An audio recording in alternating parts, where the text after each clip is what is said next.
GT Radio. Experience ultra high performance.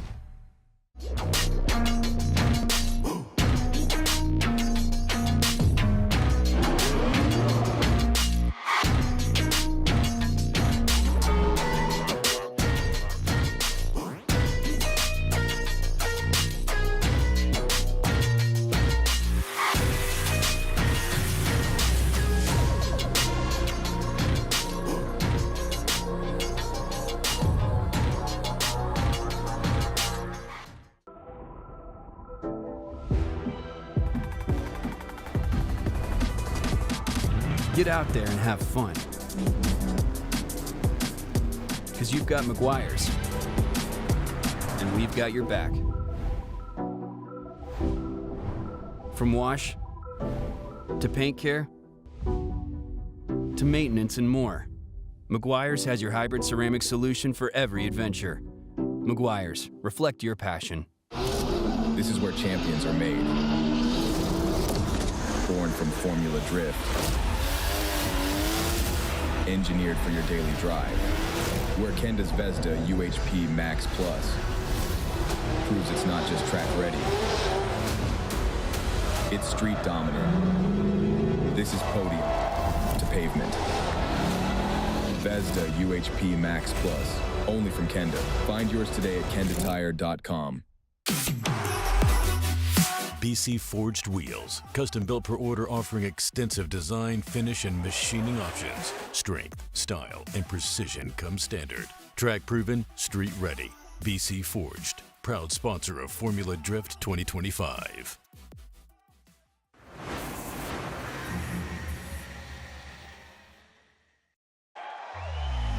Holy cow, look at this. Welcome out to Road Atlanta. You can't ask for better time than right here, right now. This is the birthplace, the womb, where the red dirt meets the asphalt of this iconic track. And here we are to tear it up once again. Oh, Diego, he got banging doors. Oh, Atlanta's #1. Oh, the plot thickens here. Whoa, buddy. Oh my God. Oh, he's caught on fire. Next stop are the finals. Osmo undefeated against Olsen. Olsen wants to get it back. Whoa, buddy. Wow, what a event. Your winner, Frederick, the Norwegian Hammer Hasbo.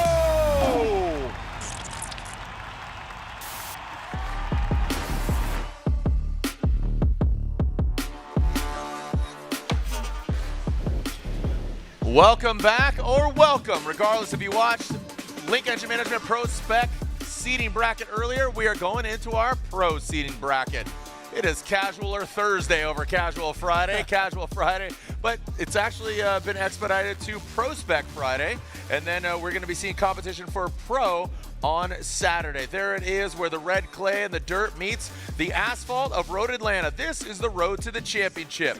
22 years we have been coming here, now here in 2025. It all began in 2004. The cars are gnarlier, the track is more aggressive, but regardless, these are the hallowed grounds where Formula Drift paved the way for a sport here in North America and across the globe. Formula Drift, the premier international drifting sanction body. The outside zones are laid out. The inside clip points are standing tall. Which driver is going to come out on top? We will find out, as we had an amazing round one in Long Beach with Frederick Osbo getting first, James the Machine Dean, our defending champion and first ever four-time champion, and then arguably one of the most popular drivers in the series, Adam LZ, rounding out the podium.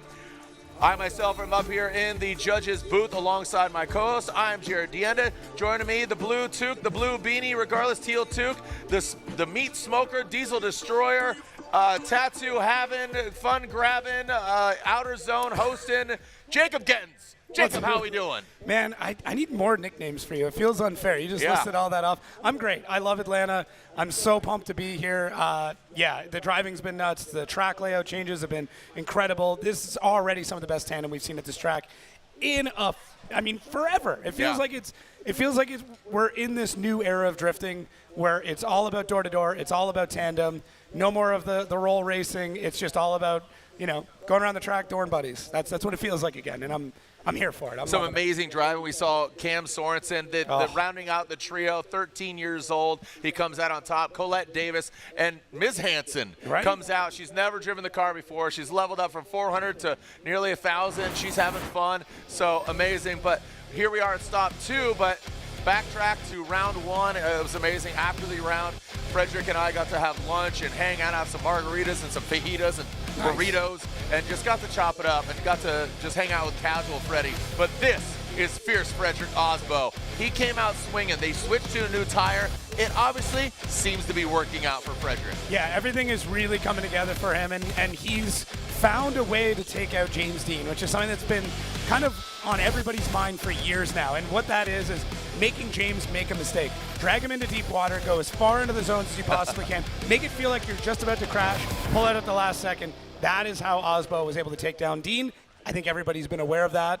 And now everybody else is going to have to do that to win this event and take home the win. Road Atlanta is just such a special place. We see some of our fans coming in here.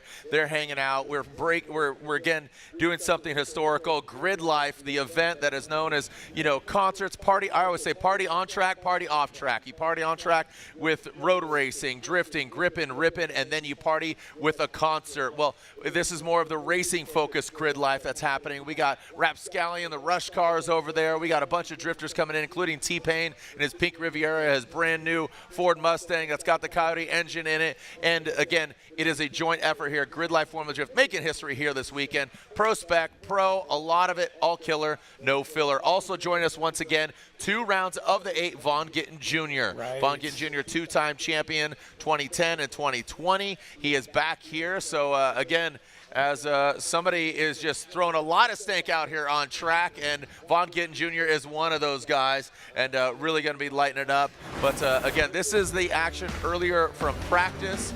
Frederick Osbo, your current leader there, and who is that? That he's with the 59, Shanahan. And talk about the Shanahan, Jack coming over. Connor jumped over last year. James Dean and Adam LZ, amazing driving earlier. So yeah, 2nd and 3rd at round 1.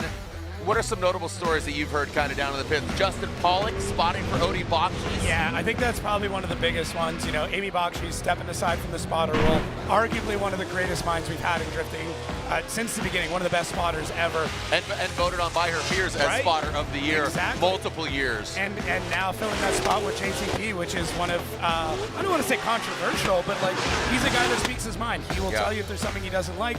Incredible hard charger, one of only a few drivers that have had perfect qualifying scores.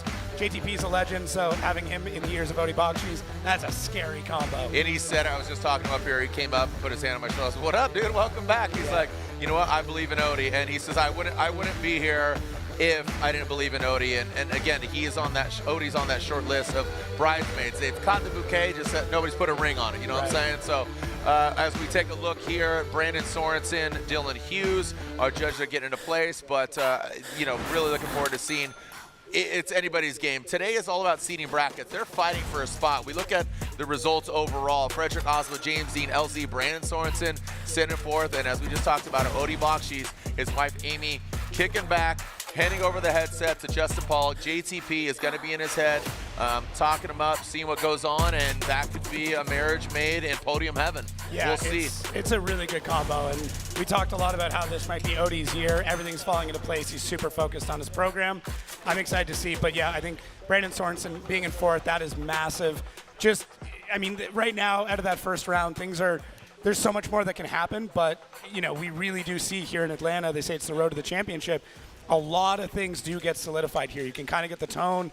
If somebody wins twice, there's a good chance it's going to be a really good year for them. Yep. But we've also seen people come out of the woodwork and have incredible weekends and completely change the projections and their trajectory for their career. Yeah, and that's what Vaughn, we bring up the Vaughn name, and that's what he does, man, because he's not going for a championship. He's here to win here and to win at another round, which is TBD. But here's how seeding works. Run us through it, Jacob. Yep, no single qualifying anymore, single run qualifying. Yep. Top 20 ranked drivers are locked in. Everybody else is going to battle it for the spots. You are allowed one more time during seeding. And to keep it simple, 2 drivers today will not be competing in top 32. So the drivers that lose their battles, the 2 lowest ranked drivers that have lost their battles, will not be competing. So we have some absolutely insane battles in this bracket. Yep. We will walk you through it. Well, I mean, there they are right there. Boom. And we'll explain kind of, which drivers may or may not be going home based on the battles. It's a little bit of math. Pay attention. We'll walk you through it. Yeah, it's more of the seating. You can see the numbers there. Notably, look at the right-hand side. That's one that a lot of eyeballs are on. Talking about Vaughn, he comes in 10th, Daigo Saito in 7th.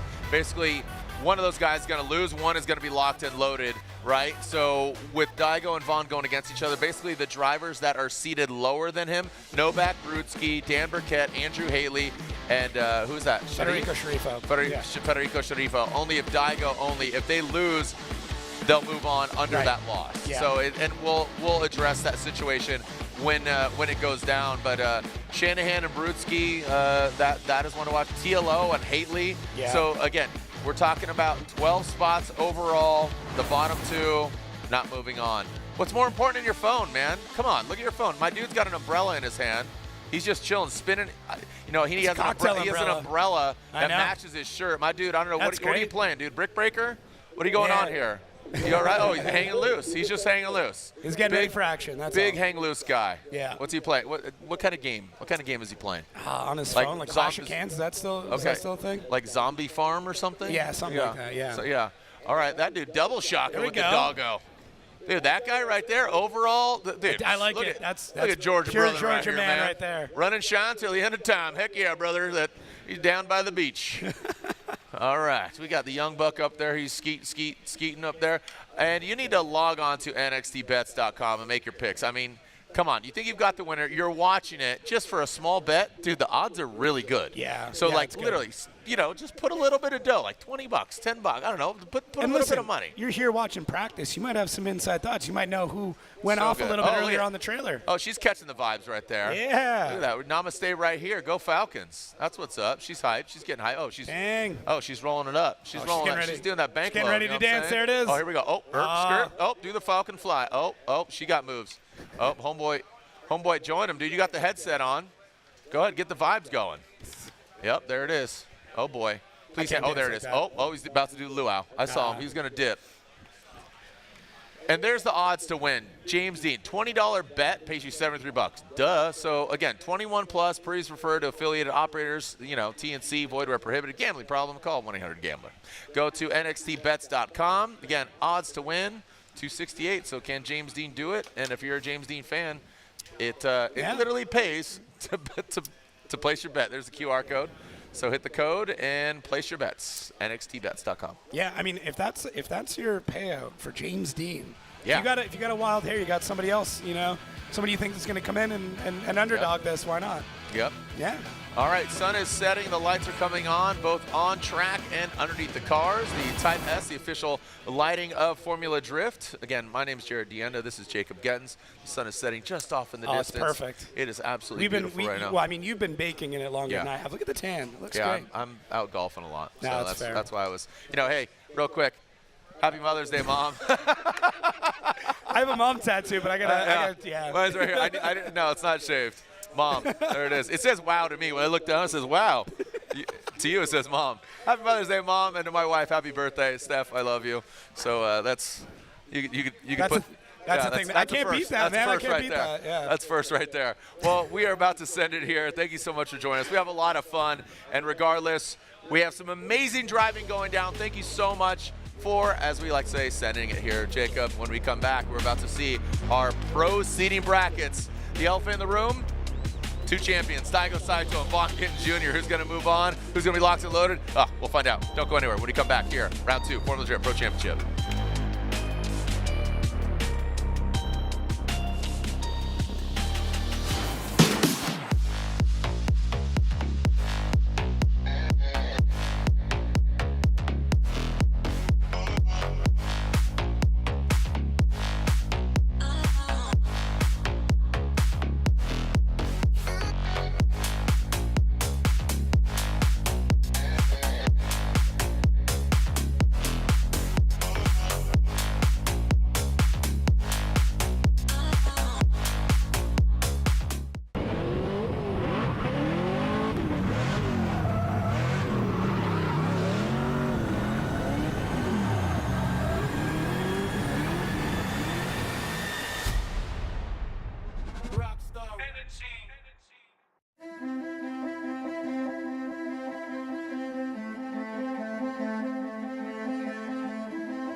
Visit your local discount tire and service centers for all your automotive needs. We're family-owned, serving as your one-stop shop to have your vehicle running smoothly. We offer 5-star services and a price match guarantee. Plus, get 2 tires free when you purchase 2 select tires. What are you waiting for? Go online and schedule your appointment today. Are you ready to rev up your career?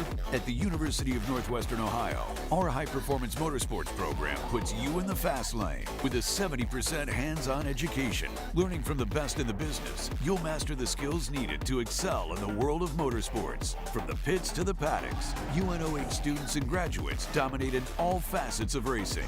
Turn your passion into a career at UNOH. Apply today at unoh.edu.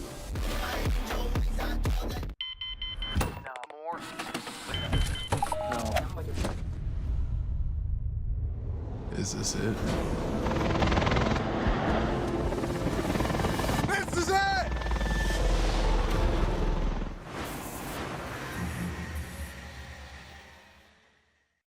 Formula Drift is brought to you by Toyota, let's go places. GT Radial, experience the performance. Rockstar Energy, the official energy drink of Formula Drift. Kumho Tire.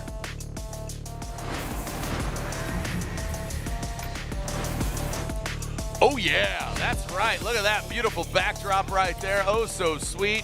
Here at Michelin Raceway, Atlanta, Georgia. Do you know the Michelin man's name? No, he has a name? Yeah, Babunham. You never knew that? Babunham. Babunham.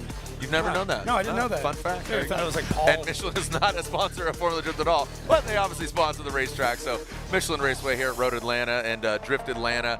We are back here. Just it's so exciting to be back here. How drivers score in 2025. Yeah, so essentially if you win your battle, 3 points if you do it in seating, 10 points if you do it in top 32, and basically every round, or every part of the bracket moving forward. Empty top 32 slots are backfilled. You can get into that if that becomes the situation, but essentially we're trying to keep the top 32 completely full with drivers that are able to compete. So, yeah, before we wouldn't slide people from basically qualifying into those 32 brackets, and now there's that opportunity. Yeah, I mean, it's a good system. I really think we've taken notes from last year and how things went with seeding, made some changes, and now there's a reason to battle through seeding. Those points we saw, I think it was last year, like the spread between 10th and 7th or something. Yeah. Those extra points would have made all the difference, and drivers would have moved up pretty significantly. Absolutely. So. We're taking a look at Gittin Jr. and his RTR camp. Looks like he's shining up the car, getting it ready. He's got quite a few battles as far as brackets ahead of him. Looks like 1, 2, 3, 4 or 5 battles. And this looks like Adam LZ and Gittin Jr. earlier with our United States Air Force instant replay. Taking a look at that. Adam LZ and his BMW looking really, really good. And Gittin Jr. catching a little in fuego there on that back right corner. Some cars are just more prone to catching fire, like Forsberg and Vaughn. Maybe it's like an age thing, but that's what we saw earlier today. And those RTRs, they come in hot, man. Yeah. I was saying earlier it was funny that it wasn't Adam this time that caught fire. It was Vaughn. Yeah. So normally those BMWs like to collect a lot of tire debris in there, but our incredible track workers able to get the fire out pretty quick. Vaughn out of the car and a bit of a flashback. Yeah. So happy we got that sorted real quick.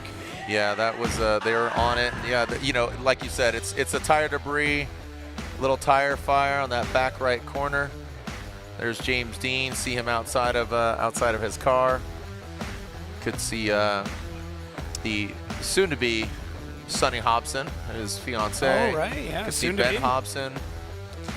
And yeah, a lot of just oh, there we go.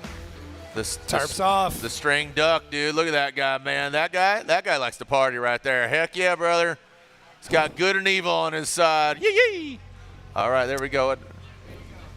That guy's a bad man right there. That brother, that dude right there, that guy, he supersizes his meals. Oh, here we go. Oh, man. Oh, here we go. Oh, we're cranking it.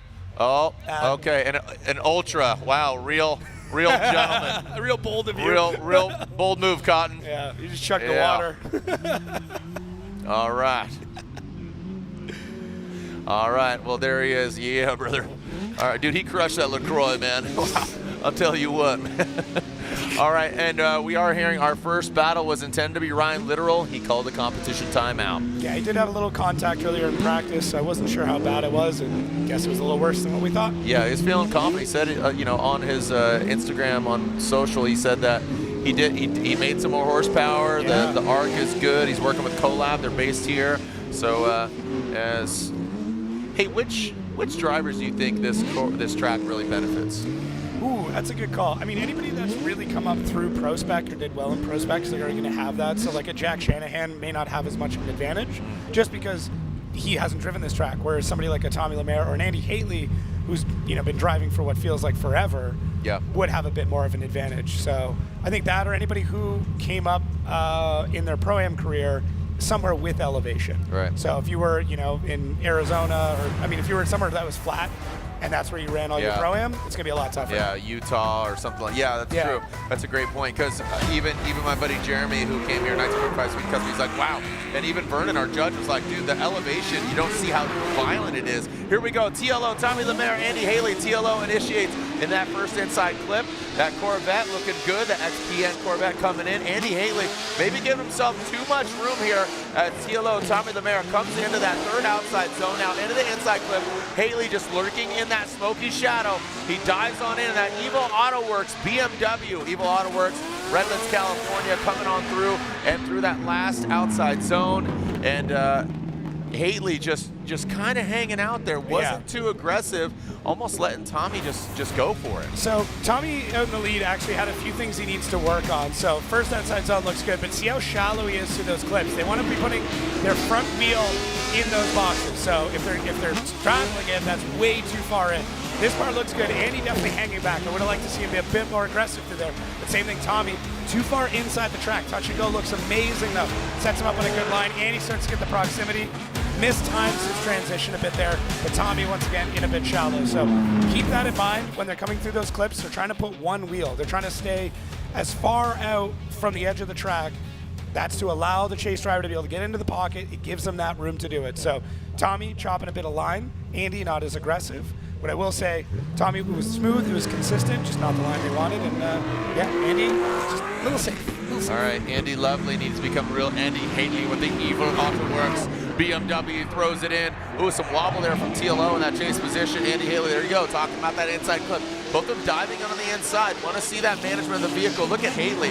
So now with that clean air, it looks like he's really being more aggressive on that inside clip through the horseshoe. Now exiting out, hits that mark, literally ticks the boxes. Now comes back, navigates past that inside clip. That's, again, both of them tight. I don't know if they got the memo. We need you to bring it out a little bit more. That's going to just show you some driving prowess. That's what the judges are looking for. Again, keep it off of that, because shoot, you throw some water at it, you throw some dirt at it, some mud, and you throw the car off course, it's not going to be great. Yeah, so Andy, really going back to his roots on this is very similar to how he's always driven this track and how he drove this back in Pro 2 days, which is when he gets into the keyhole, he basically scrubs speed with angles. You see it here. I know the team played with a lot of gearing changes to get things right, to really get the car dialed in. I think their third or fourth rear end change, which is crazy, but it did look good from Andy when we talked about just being a bit tight. TLO though, that transition, super sick, times it perfectly. So I would say both drivers have a couple things they need to work on in this. If any of the other drivers are listening, spotters listening, gotta let those drivers know we just want the front wheel through that box. Yep. That's gonna set things up. The idea for the lead drivers to open the door and make a good chase. If the driver's able to chase you well, it's a benefit for the lead driver. It's one of those you're almost taunting. Saying like, come here, take your shot. Let it wide open. If you don't take the shot, that's on you. To refine it, when you say open the door, I always think of open the door for a pass. Right. So I would just say have a solid lead run, have a 100-point lead run of yesteryear, put the car in the right places, have the platform in order to really shine or outshine that lead car. So when you say open the door, just to clarify, I think of passing, but that's there fair. it is, Andy Hateley out front. Andy Hateley gets the win and advances on. Tommy Lemaire, I think to your point, talking to the judges over here, maybe we'll get a headset on them just for clarification for progression throughout it. Brian, you're throwing your headset on. Andy Hateley gets the victory. What were the standout points for you guys? Yeah, the runs were pretty similar, but it came down to the leads for me. Lemaire just cut the corner of every inner clip, and then Hateley did it on inner clip 1 and 3, but actually on inner clip 2, he put the car in the right position, so that was the one thing that he did better, so he got the win for me. There you go. Right on. Thank you very much. Yeah, I think instead of saying open the door, you want to leave room for the chase car. There you go. If you're really tight inside the track, there's no room for them to go anywhere. Make space. Make space. Safe space. Like Katy Perry. Make space. Yes. Here we go. To space. All right, here we go. Austin Matta, Dan Burkett, Rad Dan, and Austin coming down the hill. There we go, initiating that first outside zone. There's that inside clip number 1. Both these guys getting too close. They're going kind of back and defaulting back to yesteryear when the pressure cooker is on. All right, there goes Austin, really riding the edge. Good execution there. That's what we want to see right there. Dan Burkett, of course, beautiful looking Mark IV Supra. He needs to mimic that angle though. Diving in, great proximity, but that overhead camera, so there they are again. But this is what we talked about. This is what we talked about though, is like when Austin Matta was in the right spots, Dan had the opportunity to get in there and he took it. That's the biggest thing. So when there's that space in there, you can see Dan's able to get in. Because Austin was very tight, very difficult for Dan to get into that spot. We get into here, Dan mirroring really well. Good proximity, yeah, that looks a little good. Hesitant, but he was waiting. Now, Matta choked up a bit more than he wanted to in the keyhole. This transition right here, this looks good. Dan gets the proximity, starts to mirror it, pulls back for the transition, but Austin's saving a bit tight on that. So I liked Austin's trying to get through the course. He's trying to get as much speed out of the car as he can. I do like that in some regard, but you also need to be on the right line. Yep. You need to hit those boxes. That's what we're looking for here. Tick the boxes. I'm seeing the judges kind of give a little, hey, what's up here? Like they're animated today. We're very animated. Yeah. And again, just giving everybody the same platform. I was talking to Chelsea Nopa. He's up here spotting for Ryan Turk, and here we go. All right, Dan Burkett, I'll get to that in a moment, but Dan Burkett initiating Rad Industries, Mark IV Supra. Wow, Austin really getting buried in the smoke, ripping up into outside zone 2, now into outside zone 3. Austin just back there quite a bit, and this is what you're talking about, that opportunity for that chase car. Dan is putting the car in the right places. These guys are really having a hard time with the inside clip there, and the last one. Honestly, I think a lot of it's muscle memory. I think a lot of drivers are used to this track being laid out where you have to get to the edge of the course. So I get it. You're going to default back. It's a high-pressure situation. You're going to go back to what you know, and if you've driven this track the same way, that's what you're going to go to. So Dan, a little bit of a chop there. But then we get into this section. Does a really good job. Goes all the way wide. This is what we talked about. Leaves the opportunity right there for Matta to get in. Doesn't do it. Same thing for this section. Lots of time for Matta to be able to even cut a little bit to get into that section. So I do really like Dan's line in here. I will say though, in the beginning, because of that inside clip being a little closer to what we wanted, Matta does get cut off and isn't able to really gain that proximity back. So right there, that's what we talk about chopping off. He kind of cuts him off. Think like cutting somebody off in traffic. It's hard there from there on out for Matta to kind of get back into that proximity. So yeah, I mean, I really like what Dan was able to do in this run. I like the changes he's made. Both drivers in the lead. Had some spots where things looked incredible. A few spots that just need a bit of cleaning up, but it's tough. I think the judge is already asking for a side-by-side, so we'll hopefully swap over to that and kind of understand a little bit better. Jacob, you've been a busy boy. Yeah. Almost went to Drift Masters in Italy, and then that got canceled. LZ World Tour in New Zealand, that looked awesome, and Taupo. Yeah, New Zealand's incredible. Very excited to go back. Yep, so here we go. BC Racing side by side. So let's look at both leads here on this run. Really understand where the opportunity was. So both first inside clips, about the same. That section of the track looks the same. Dan's got more proximity. Second outside zone, very similar in the lead. Dan was a little shallower. Austin was a bit deeper through that section. That inside clip, both are about the same. Touch and go, both are about the same. Dan's able to get more proximity here. So it looked like Dan had a few spots in the chase. He was able to get in a bit deeper to get that proximity, but Austin had a few spots where he filled the outside zones a bit better. Really tough decision.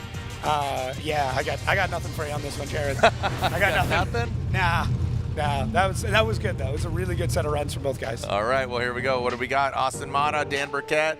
Austin Matta gets the win. It says Warrior on the bumper, and he fights for it. Austin gets the win unanimously. Would love the headset to be thrown on one of the judges.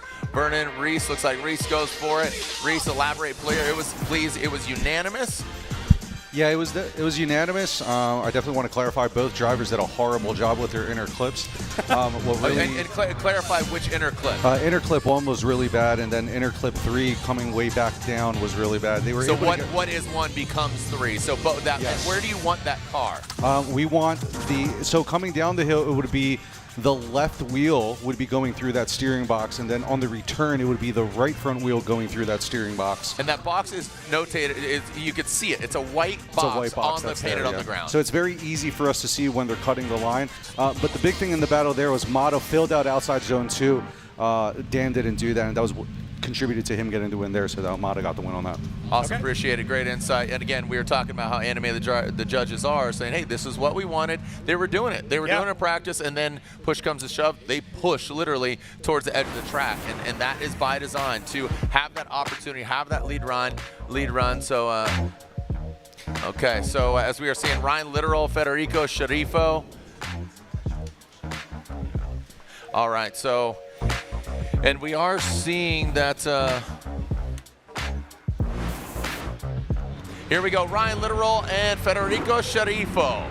Ryan Litteral initiates in that Sunoco S chassis, the RB Army pulling away from Federico. He's got the Sans hood off. Here comes Ryan Litteral. He goes into that third outside zone. Federico comes a bit shallow as Litteral now comes into and out of the keyhole.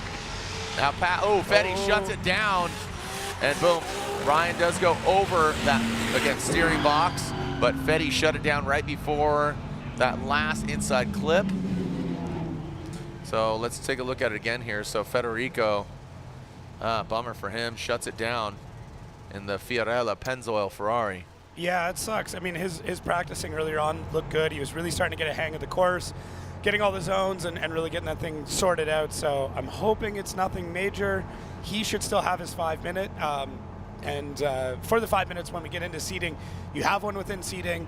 Once it goes to top 32, that resets, so you are able to take another one need be.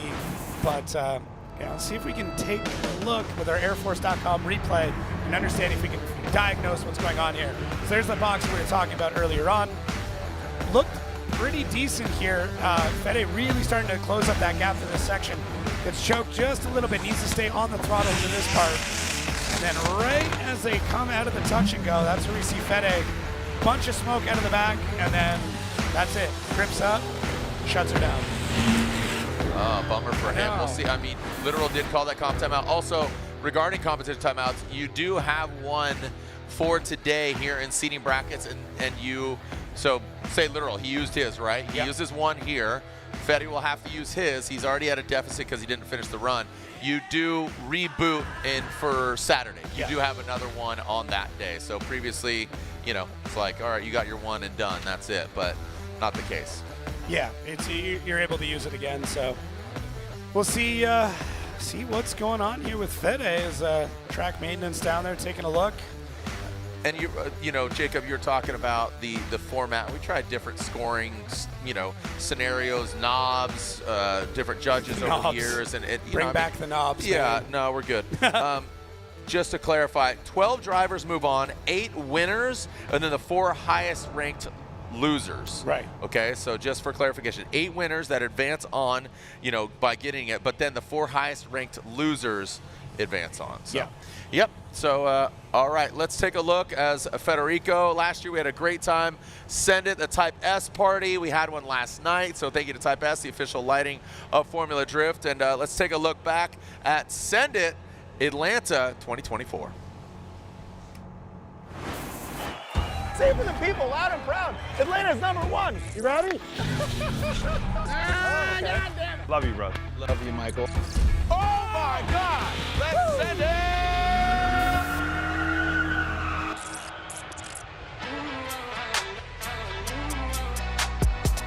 Welcome to ATL. We are sending it Southern hospitality style. The car culture down here is awesome. So let's meet up some friends, let's have some parties, and of course, we are going to send it at Road Atlanta, round 2 of the Formula Drift Pro Championship. James Dean. Atlanta car culture runs deep. We're at Type S night lights. We had to shift little gears, but we're at Lemaire Speedway, actually across the street from Road Atlanta. So let's party with all these guys. Show cars, drift cars, it's all going down here. These guys come to every event. This is James the Machine Dean's mom and dad. So good to see you guys. And you. Oh my gosh. Hey, your boy. He's doing okay? Holy cow. Car went up in flames. And your winner here at round 1, James the Machine Dean! I called him the James Taylor Dean. You like that? I've seen fire and I've seen rain. Oh, very good, yes. I've seen fire and I've seen rain. Yes. He did it all. Wind, Long Beach, fire and rain, all these things. Coming to this event, what are your expectations? Hopefully not as dramatic as my last 2 FD events. I'm ready to turn the heat down a bit, I think. Yeah. But how crazy would it be that you win a championship with Ford and Vaughn? That is the goal. James Dean is your back-to-back Formula Drift champion. That is the goal, that is the dream. I would love one more FD championship, just especially in something. And then you're gonna retire like Chelsea? No, I won't retire, but I'll just probably hang out with you more at the events. James Dean.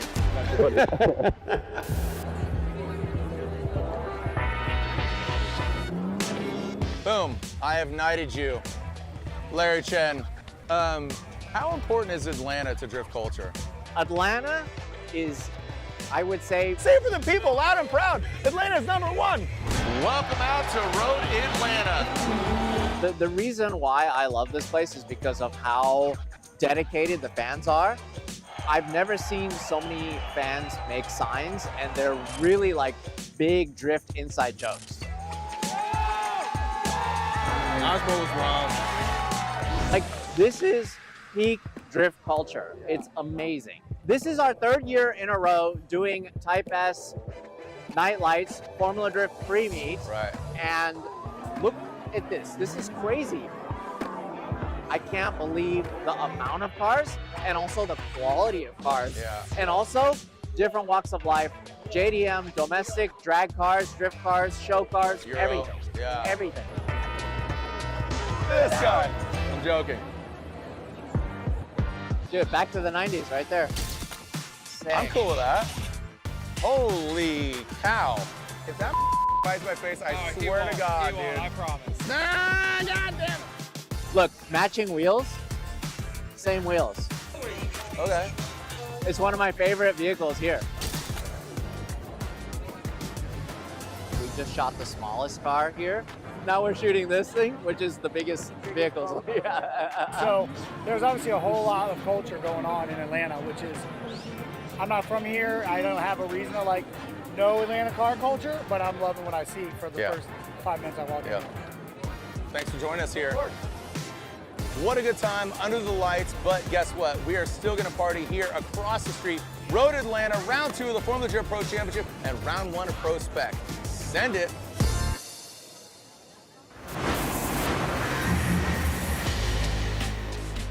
All right, still getting, so Send It is back for another season. Excited to showcase what goes down here. We're elaborating about all the scenarios. We got Ryan Sage to my right, Jacob, you're to my left, and we're elaborating on basically what's really important here is that there will be 2 drivers within these drivers. Again, 12 drivers are only advancing on. We have 14, so 2 will be watching from the sidelines. Right now, like we said, it will be 8 locked and loaded, 4 of the highest ranked losers, the other 2 watching from the sidelines. There you go.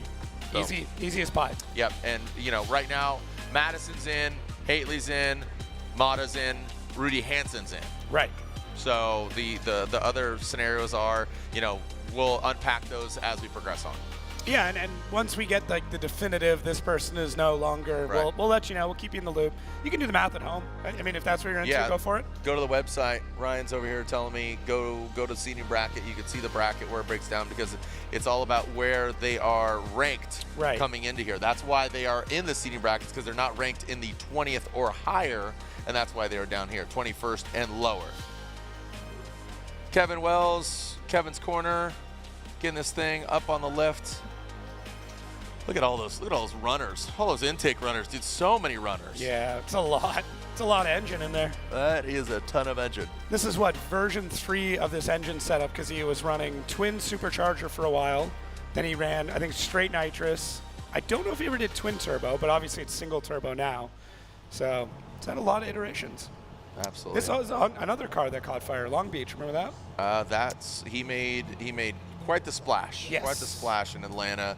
I remember he was doing laughing. this. Yeah, he was doing the Italian he did the Italian emoji hand. Yes. While on fire, it was so on brand. It was very Italian of him. Very, very on brand. But yeah, hopefully they're able to get Sceriffo back on the up on the tow truck, and we can get things rolling. Yeah, we're going to get this thing on a flatbed as Kevin and his crew. There's Kevin right there. Let's go to Kevin's corner. See what kind of darkness lurks in the shadows with Kevin's corner.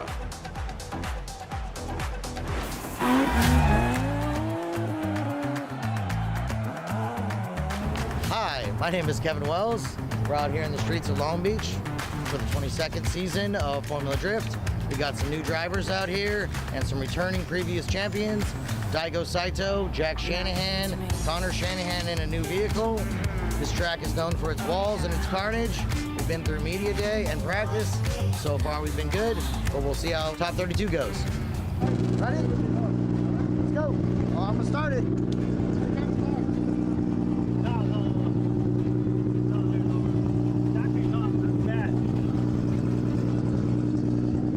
Yeah, I guess they're not gonna fix it. They just stuck the tire on it. On that side. Copy. Can I adjust the car up here? It's stuck here. Ah, yeah, go for it. We'll make it work. Now swap. Put that one on there. On handbrake? Yeah. Okay. You have to have regular brake. Okay, so just run it like this. Brian, he said just fix the handbrake one, he said. Yeah, but we can't. Okay. You have to have the foot brake on all four. Someone spin that other tire real fast. Yeah, go. Probably need a rotor too. That's a piece of a rotor. You ready? Sure, whenever you want. I mean, I can't look at anything from where I'm at. So like, you tell me when you're gonna start the clock. Yep, whenever you want it. Let me. I'm waiting for you. Touch it. You got gloves or anything so you don't get steam burns? No. Oh my God, dude. Loose? Yeah. Pressure out the foot. There's no pressure in there. It's probably still got some residual in there, I would assume. They're adding water right now. It's kind of a lot. You're preparing to add water. Use the coast and cool method. Yep. Sorry to interrupt you, Kevin. No, that's exactly, yep. Yeah, hey, you're the best always, bud. You okay?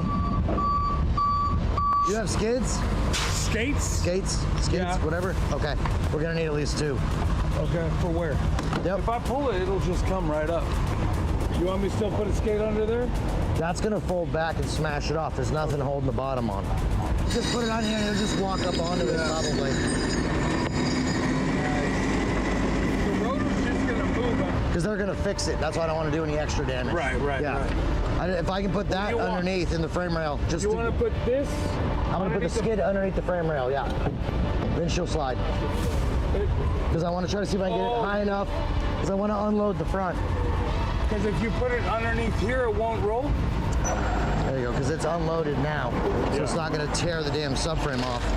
You guys remove the block? The block's still on. No, the block's still underneath. Yeah. You want me to pick it up and remove it or not? No, because I want to unload this. Otherwise, this is going to break underneath. She'll go. On the bed, it'll slide. Because the bed's painted, you know what I mean? Yeah. It's just not going to come off.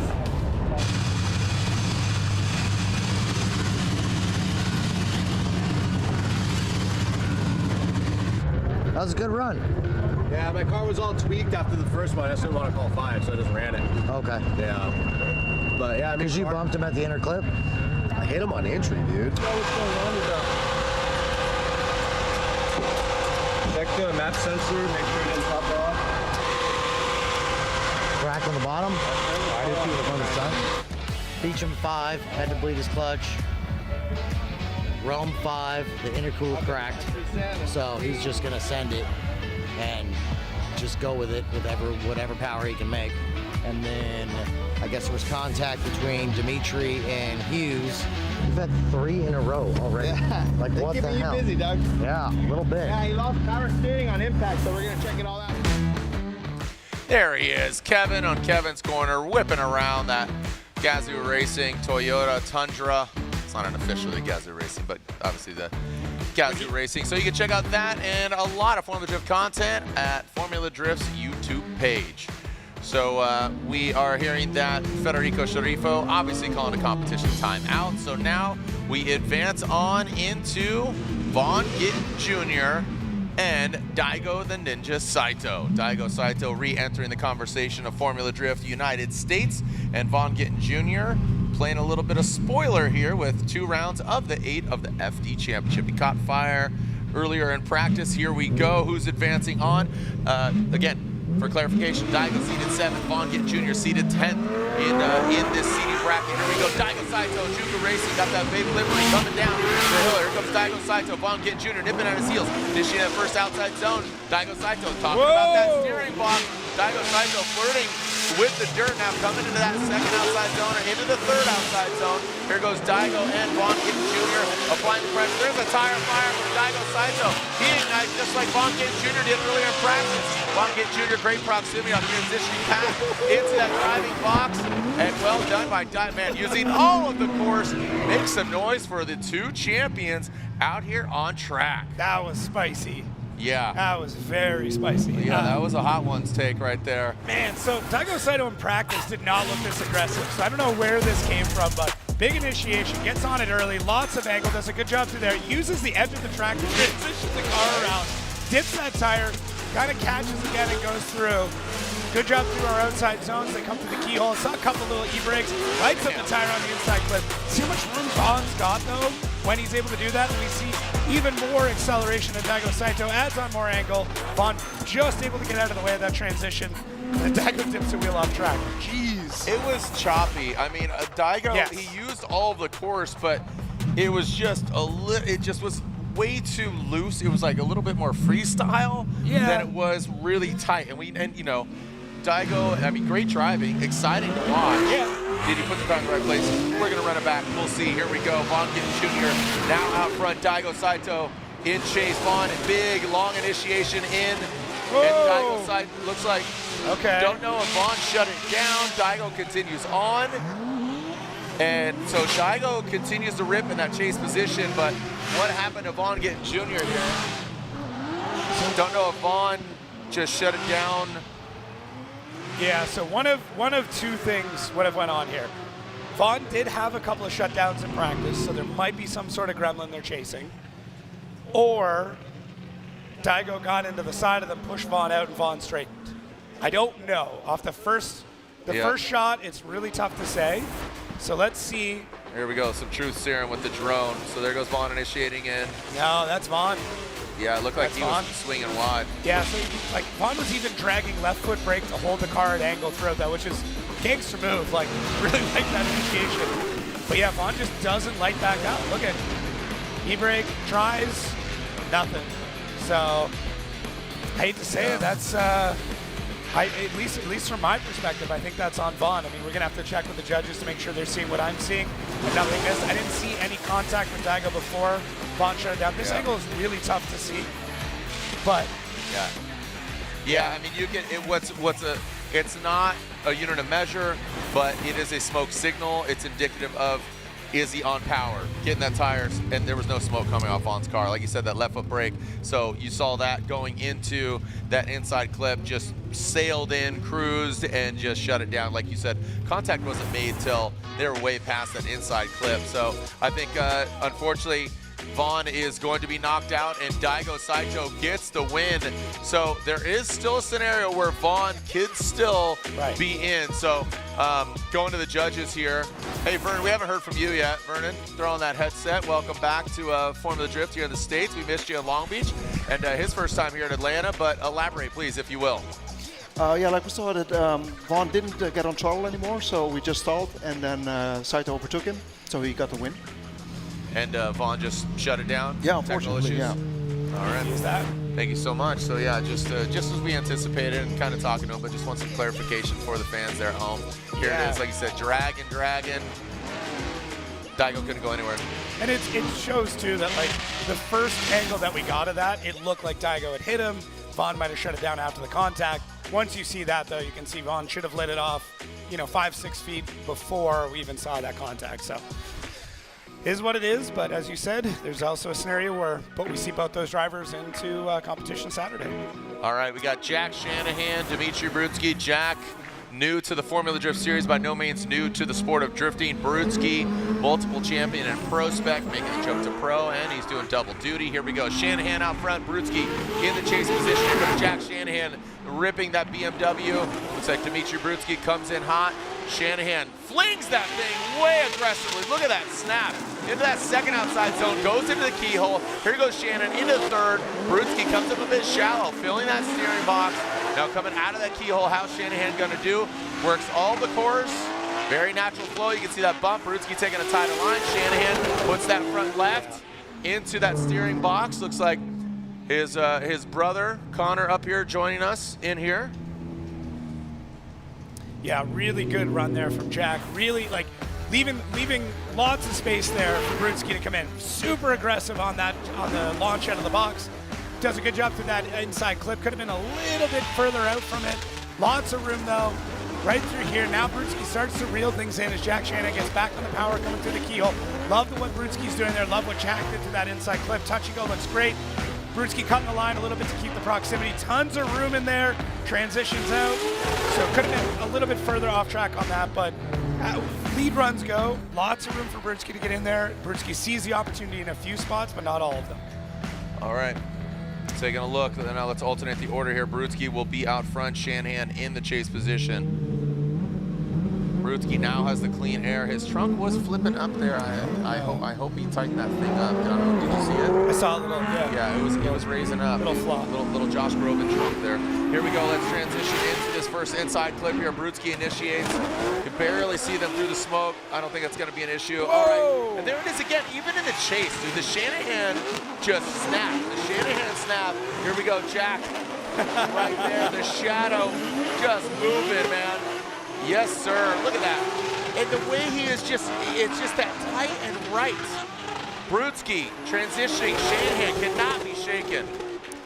Really just those, it's like he was reading his mind. Like everywhere, we saw Brutzky initiate, and Shanahan would anticipate it almost identical to when Brutzky transitioned. Really great driving. Yeah, this is so indicative of Irish driving in particular right now. This comes out of kind of the Kieran Hines camp of drifting. Google that. I won't break it all down, but it's really cool to see the timing. I really like the way that Jack's able to get in it. Now, Brutzky does provide such a great opportunity for Jack to be able to get in there. A little bit wide through that section, which actually helps Jack throughout this section. Doesn't back down. Getting near the edge of the course, doesn't check up at all. Just says, look, if you're going to start going shallow, I'm going with you. Yeah. Man. So I feel like in Long Beach, we saw such an incredible battle between Shanahan and Turk really early on, but hopefully now we're going to see really what Jack's able to do going through the rest of this program. Dimitri, same thing out front. This looks really tidy. Little wide, not too bad though. If anything, it was the benefit of Jack because of that. Nice and smooth. It's crazy, and yeah, I mean this is awesome. This is why I like seeding, is because of battles like this. And here is a variable that is definitive. If Brutzky loses, he is 100% out. Right. Because of his ranking and his seeding into this seeding bracket. So if Brutzky leaves, he's 100% out because he currently sits 14th, and that is the bottom of the barrel. So here we go. 1 and 2. Shanahan is in. Brutzky is out in tomorrow's game day. So unfortunately, Brutzky is out, but Shanahan, Jack, that is advancing on. We will be seeing Brutzky in Pro Spec, and again, hold your head high, never settle. Talking about his son, seeing all the success his son has had. It's absolutely awesome. So what's up? His other son's up here spotting. Yeah, it's a family affair, yeah, man. Family, absolutely. It's like yes, chef. Yeah. You know, it's like the bear over here. All right, moving on to our next battle, Connor O'Sullivan and Nick Noback. So Jack Shanahan gets the win, advancing on. Who's he going against? Will it be O'Sully or Noback? It's be a good battle. This will be a great battle. Yeah. O'Sully and Noback. O'Sullivan, he had to get towed off earlier in practice. We'll see if he worked it out. Here we go. The U.S. Army BMW O'Sully into that inside clip. Noback taking a tighter line. We need to see him take that and fill that, as Reese called it, the steering box into this third outside zone. Noback taking that timeline once again. So Osoli ticking the boxes. Osoli. Army car. Yeah. All right, so O'Sullivan comes across the line. Like I said, Osoli was on it, and that was a perfect example of, I say, open door, giving the opportunity to the chase car. Osoli hit the marks. Noback didn't. He came in tighter. So watch it. Yeah. So Osoli through that first outside zone looks good. Little bit tight through there, but right through here you can see bit shallow on Osoli. Noback does a decent job through this section. Osoli back on the throttle. Noback, I want to see him in there a bit more. He's got the opportunity. Should be diving in a bit more. And then through here, Osoli just lights it, adds more angle. Nice transition, but a bit shallow. So yeah, there's some spots here for both of them. You know, Noback spotter's probably in his ear going like, okay, you didn't have a perfect lead run. It was a good one. You're gonna have to crush this. Like, you know, this is it. This is your time. Nail it. Noback needs to literally don't look back. Noback. He needs to absolutely focus on his lead run. And again, great chase run by Noback. I think just maybe a little bit of catching up, looking at by comparison. So Noback needs to put down a great lead run, maybe force an error on Osoli's side. I wouldn't even say Osoli has an advantage. Just as again, that initiation seemed to have been timid going into that inside clip. Now coming up the hill, there goes Noback. He gets into the dirt a little bit, and look at Osoli just really hammering down, banging on his door. Osoli with the composure and the aggressiveness, knocking out the bumper, blowing out the side skirt. No hose bar, no parts spared. Osoli and Noback in seating brackets. Wow. Shredding some fiberglass, baby. Shred it. Yeah. Yes, sir. Osoli is scarily aggressive. When he feels like he's down, he goes a little wild. He gets a little nuts. Noback through here doesn't hold that zone long enough, and that puts him on a really shallow course. Right here, Osoli just steps on. He's like, okay, I have to catch up. Gets basically into the door of Noback from this point almost all the way through the run. I really like Noback's job for that inside clip. The transition at the touch and go looks good, and then Osoli just takes it from here. Look at little tap transition. Oh, beauty. Now Noback, tighter line there. So basically the first and last inside clip, Noback was a bit tight, but Osoli was kind of dooring him all the way through the run. As soon as he catches up, that's it. He's glued to the sideline. Now going back into the other runs, Osoli did have a few spots where he was shallow, and Noback wasn't able to take as much of advantage of it. So this is it's a tit for tat for this one for sure. Yeah. That aggression, that transition though, man, so tough to time that. You know, it's a pillowcase fight, but the pillows have soap bars in them. Yeah. It's no rules, man. No, I'm kind of joking there. That was a good battle between two very talented drivers. Love Noback, love Osoli and what how he's progressed as a driver, what he's doing. Here's our BC Racing Go for Gold side by side. Okay, so I like Osoli lead on the left. Yeah, I like to focus on the leads with these. So Osoli deeper through that. Both of them are pretty shallow through the inside clips. I give outside zone to Sully, but Osoli a little bit shallower through the second outside zone, so that goes to Nick. Third one is pretty comparable in the lead. That inside clip, both of them are pretty close, touch and go, very comparable there. And then through this last section, man, pretty close. So I do think it'll come down to the chase on these, where Osoli had a much better second part of the run, but Noback had a better first part of the run. So we're splitting hairs. Both need to clean it up a little bit before they get further on into competition, but to say that there's a weight one way or another is pretty tough in my mind. Yes, sir. Here we go. Slide him left for Connor O'Sullivan. One more time from Reese. But as you can see, it is majority rules. So Osoli gets the victory. And Nick Noback qualifying 11th. So I believe he still might have a spot because he does better Dan Burkett. Right. So I believe that, again, and he does, yeah, so he does better Burkett barely. So, all right, so Osoli advances on. He'll go against Shanahan.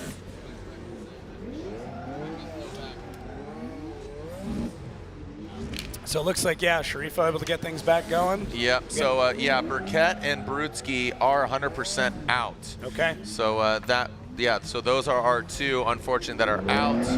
And, yeah, because Hateley advanced on, he qualified 13th. And, again, Noback sits 11th, so he's higher than those two. So there it is. So Brutzky and Dan Burkett are out from Saturday's main event. Tough. Yeah, it's a bummer. Tough. But we know, you know the game. You know what's going on here. Yep. So looks like Gittin Jr., even though with the issue, he does advance on. But here we go back to the second portion of this battle. We're talking about Federico Sceriffo and Ryan Litteral. Here comes that Pennzoil Ferrari into that first inside clip. He does take it out. He actually takes it home with him. And now coming up the hill, carrying on in, it might wreak havoc on him with steering. And Fetty comes up way shallow, comes into the keyhole now, ripping back down the hill. Whoa! Get a little precarious there now, coming back. What was the first inside clip is now the last inside clip, and using all the course there. So Fetty chops it up, and he was a bit at a deficit because he did not finish when he's in the chase position. He didn't finish and go across the finish line. Yeah, so, I mean, really in that run, Fede needed something bad to happen. He needed something, you needed Litteral to have a really, really terrible run, 0 out. Fede the car's looking tight, it's looking gripped up, it's looking fast, but in this case, just not able to fill all the zones because of it. So happy to see that he's harnessing the speed out of this car again. The timing is not amazing because in this case, he needed things to be a little bit floatier, as we can see him chopping that. And Litteral in the chase, just doing exactly what he needs to do in this situation. Knowing you've got an advantage, knowing you need an active chase, you're kind of using that run as a bit of practice where you're like, okay, I just have to get through it. I don't want to get right on him in case, Fede's had some sort of mechanical. You don't want to ruin your weekend by having the driver in front of you having another mechanical and you're hard charging into the door. So, we've seen it happen. Yeah. But very, very smart from Litteral. I'm glad to see him back on form. I'm really happy to see that. You alluded to it. Looks like they've got more power out of the engine package. Things are more reliable. It's looking good. So, yeah, very, very excited. Unhinged as we wait for the verdict there. So all the drivers advancing are in. Again, it is minus Burkett and Brutzky. The other drivers advancing on. Now it's all about accumulation of points. 3 points for every win here in seeding brackets, and then 10 as we go into Saturday's main event for Pro. Friday tomorrow for Pro Spec. Here we go. Slide him left for Ryan Litteral or right for Federico Sceriffo. And I think you know the answer. Ryan Litteral gets the win and he advances on. Federico Sceriffo is still in the mix because Federico was in that 9th position. So even though he lost this battle, he is the highest ranked of the 4 highest ranked losers. Yep. So he's going to be moving on, and hopefully he can take some notes, get that car sorted, figure out the mechanical, and we'll see Fede back in the show on Saturday. All right. So our grade 8 is set. There is our seeding bracket, and that's who's advancing on. So 3 points richer for D-Mads, Derek Madison, Ryan Litteral. They'll go against each other. Andy Hateley and Austin Matta. Rudy Hansen and Daigo Saito. Jack Shanahan and Connor O'Sullivan. Dang, good battles. Good battles. Good battles. All across the board. When we come back, we'll continue on here with our O'Reilly Auto Parts seeding bracket. Don't go anywhere. We are here at Road Atlanta for round 2 of the Formula Drift Pro Championship.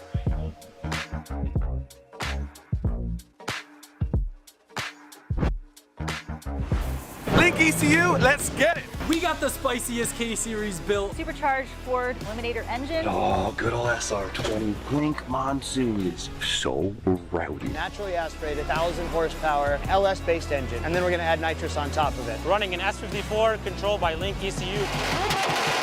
Link direct injection EcoBoost Fox body. I actually put an FA24 in it. B58, E46, Link ECU. No matter what engine you have, it's a stock K24 or it's a 1,000 wheel 2J, Link ECU all day.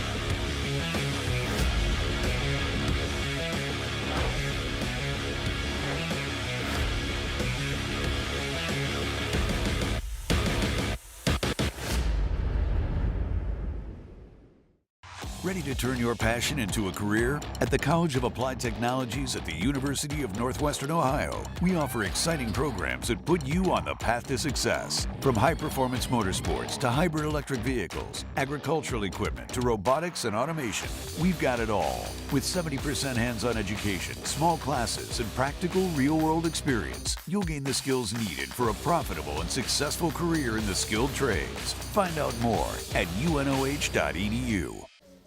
Looking for what comes next? For that moment when everything finally... 1 minute!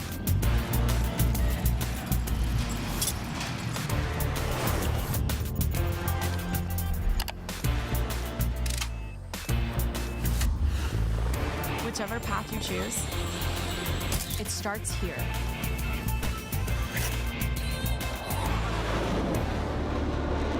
These are my race treads for going the distance.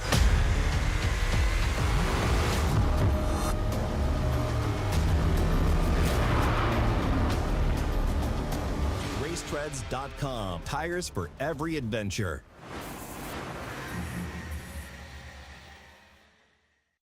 Formula Drift is brought to you by Air Force, Aim High.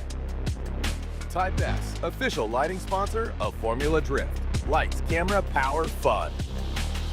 GT Radial, experience the performance.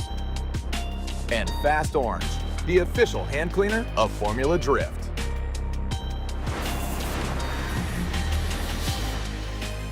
And we are back at it. We have our grade 8 position. Our judges, thank you to Vernon, thank you to Brian Eggert, Reese.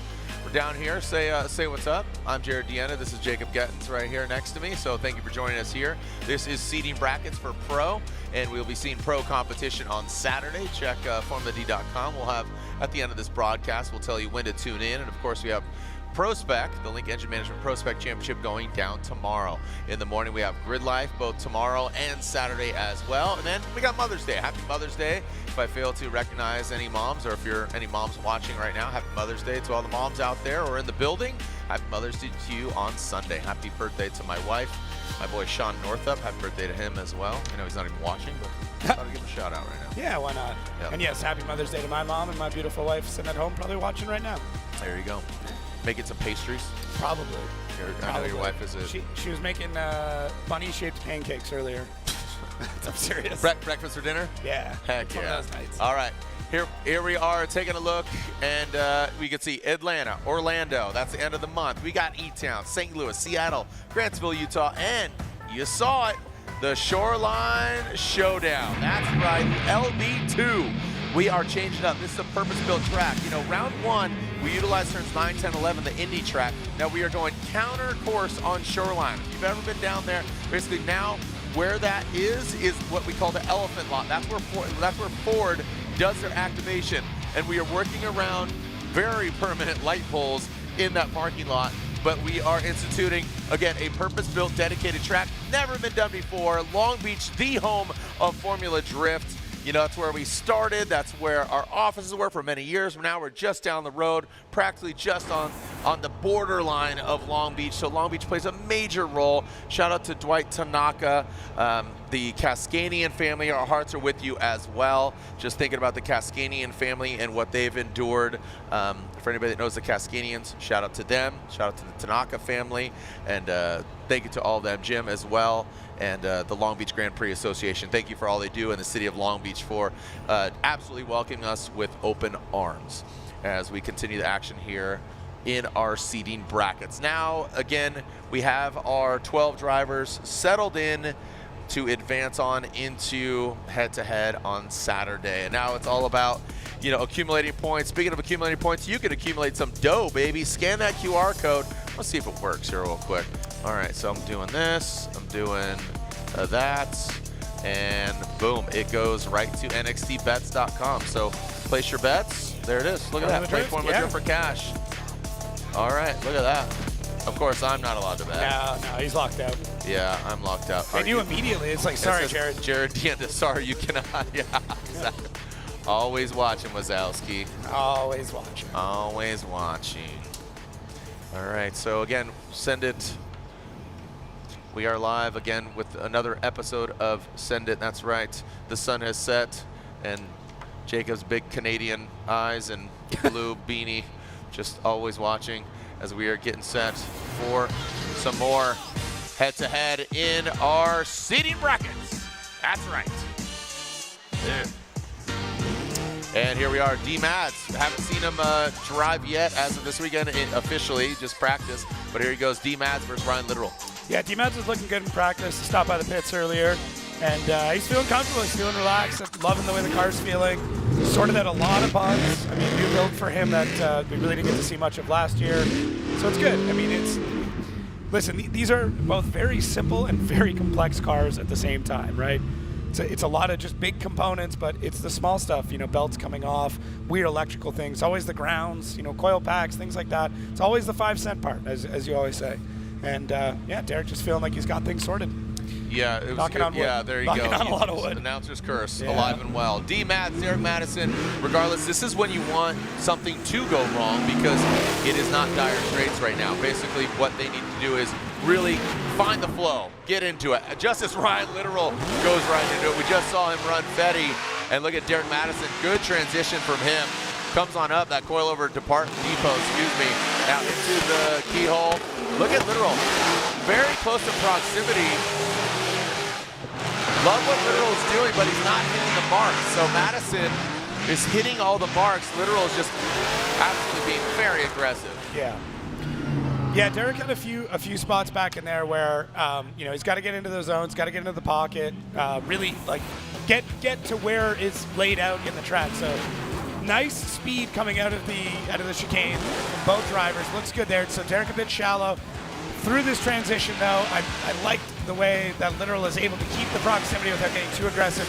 Bit of a check up there from Derek, just not keeping, you know, the speed that he should through that section. Transition looks great from both drivers. Derek going a bit wide, so Derek's still got to figure it out. Now, the hardest part right now is that all of these drivers were practicing when the track was hot. It was really tacked up.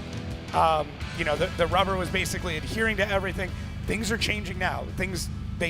Literally the rubber starts to harden, which can increase grip in some areas and decrease it in others, so it becomes a lot more unpredictable as they drive through the track, and the setup that you had during the heat of the day is not the setup that you need right now. So if you haven't made that change, things get a little bit different. Gets a little bit hairy. Here we go. Let's shave that thing and knock it down. Here we go. Ryan Litteral into that inside clip. Whoa! Again, hitting oh no. D-Mads, he is way back there. Whoa! Oh, and Litteral. Oh, what is happening?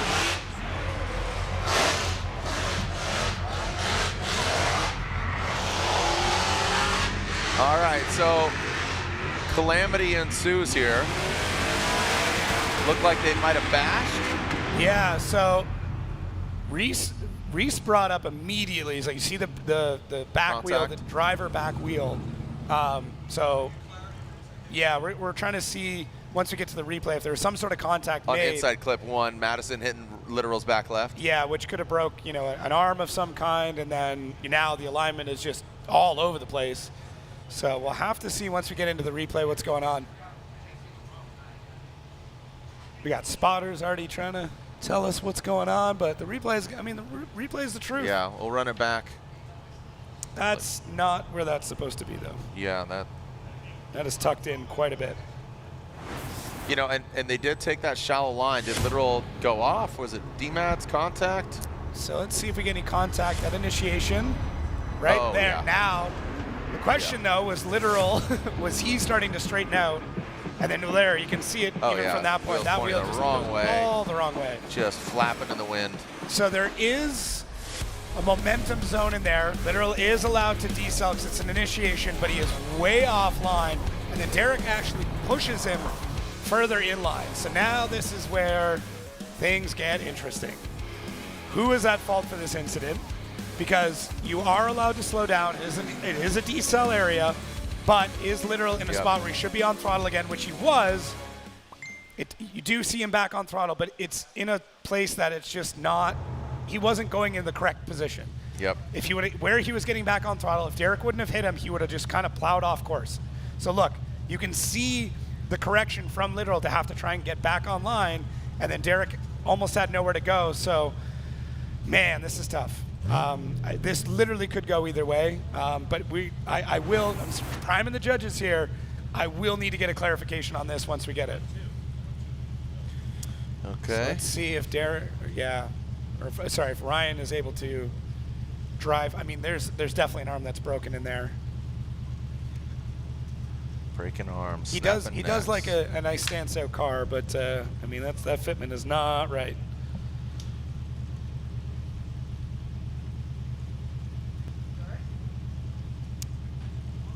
So I think we're just pulling up another replay to show this again, but really it comes down to that initiation from Ryan Litteral and was he on the correct spot. So.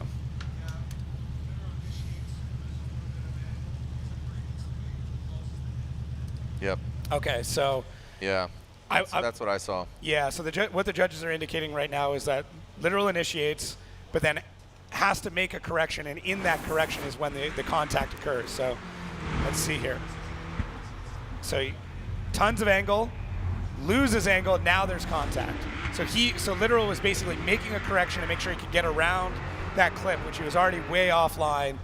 Then he gets run into at that point. So if Litteral was in a place that he should have been, Derek in the chase would have been in a good spot and would have been able to continue to float out. But Litteral makes that correction, actually gets that to go back around. So can we get our judge's call here? It looks like Derek Madison ends up taking home the win. There it is, 1, 2, and a 3. D. Mads gets the victory. Ryan Litteral. So again, this is bragging rights, getting the car worked out. Litteral still will be in the show, even with this loss here. But Madison will advance on into the Final Four. Litteral getting towed off. So one battle into our grade 8. Already a little bit of calamity there for D-Mads and Ryan Litteral. All right. So we'll pull them up there on the flatbed and continue the action. Still to go, Hateley and Austin Matta. We got Rudy Hansen versus Daigo Saito. Got Jack Shanahan and Connor O'Sullivan. Doesn't have to be in the moment, but just it's always an issue here. Yeah, so I guess while we've got a second right now. We got a beat. Momentum zone. So a little bit of a change in verbiage with that zone. Used to, at one point we called it a decel zone. I guess now it is more that the car has momentum coming through that section. The idea is to kind of carry that momentum. You are going to slow down a little bit, but that is the area in which that momentum is allowed to change significantly.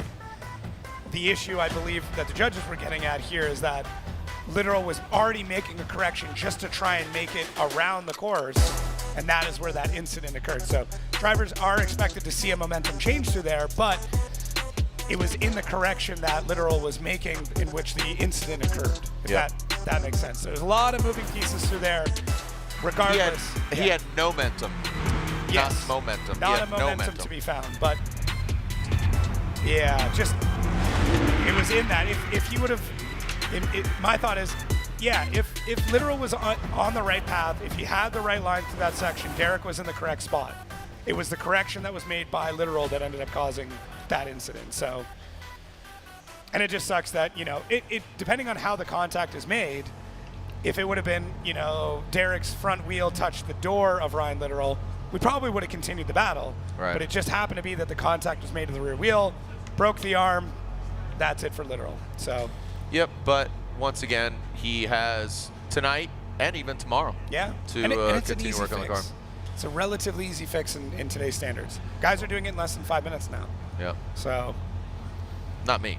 No, not me. No, I'm a terrible wrench. Parts be everywhere. I'm great at disassembling things. Putting it back together is the problem. Good at cleaning up. Really? Yeah. Okay. I can see that. Pretty flat.